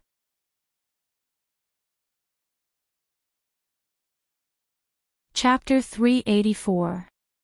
Deathly silence ensued in front of the restaurant. Everyone was looking at Meg and Gloria with peculiar expressions. Who would have thought that such an explosive conversation would take place so early in the morning? What the fuck? What the fuck is this? Meg was also dumbstruck as he looked at the young woman in the veil hat. This was the first time that this young woman had spoken to him, and he didn't think that she would be so explosive right off the bat. Even a veteran like him wasn't used to this, and he coughed awkwardly before putting on a serious expression as he said, "Miss, I'm a proper boss, so I can't do something like that." "Father, what's the first time? Why are you refusing? Maybe this big sister really wants to give it to you?" Amy asked with a curious expression as she held Ugly Duckling in her arms. She was sizing up Gloria, trying to see through the veil to see what kind of person she was. Well. Meg opened his mouth, but didn't know how to explain this to Amy. Many of the customers gave knowing smiles, but they didn't say anything as they didn't want to spoil the little girl. They were just curious as to why this young woman was so brave. Gloria also realized that she had said something inappropriate after hearing Meg's words. She blushed as she hurriedly waved her hands in an embarrassed manner, and said, "I said. I want you to see what I look like when I take off my veil for the first time. You gave me a second chance at life, and you gave me the courage to take off my veil." "I see. Of course." Meg gave an awkward smile, and for some reason, he was feeling a little disappointed. However, he couldn't be blamed for his perverted thoughts. It was just that this young woman's ability to express herself was a little too crooked. What was supposed to be a good sentence had a completely different meaning when it came out of her mouth. However, her words still made him quite happy. It appeared that she had been wearing the veil all this time because of some defects on her face. After eating the tofu pudding, the defects disappeared, and she regained the courage to take off her veil. This made him feel as if he had done a good deed. At the same time, he was also curious as to what this young woman looked like under the veil. The customers all looked enlightened. It wasn't what they had imagined. However, they all smiled kindly at the sight of a young girl being reborn because of Mr. Mac's tofu pudding. Gloria looked at Meg and took a deep breath. She mustered up the courage to lift her hand and remove the veil on her head. A strand of light blonde hair was lifted by the ribbon, and it shone brightly under the morning sun. Her soft and slightly curly hair hung down to her calves like a pale golden waterfall.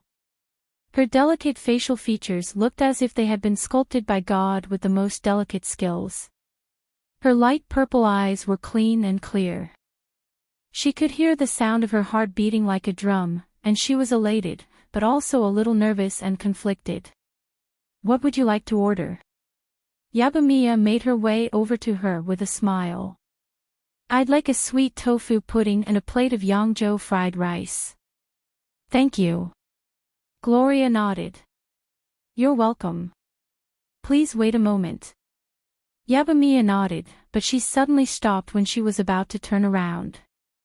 She looked at Gloria and said, "You're so beautiful when you remove your veil." "Thank you." Gloria brushed her hair aside with a smile, and was unable to conceal her elation. The tofu pudding and Yangzhou fried rice were quickly served. Gloria picked up her spoon and took a sniff of the tofu pudding, upon which a satisfied smile appeared on her face. She placed a spoonful of tofu pudding into her mouth, and the sweetness melted in her mouth before spreading all the way to her heart. After taking off her veil, the sweet tofu pudding seemed to have become even more delicious. Without the veil, she didn't have to worry about her appearance being exposed. You're tuning into the LoveLore Library YouTube channel. We're so grateful for your support, and don't forget to subscribe to join us on this incredible journey through captivating stories. Your generosity through donations truly makes a world of difference, as it's the primary source of revenue that allows me to expand and enhance this channel for you. Thank you from the bottom of my heart for being a part of this adventure.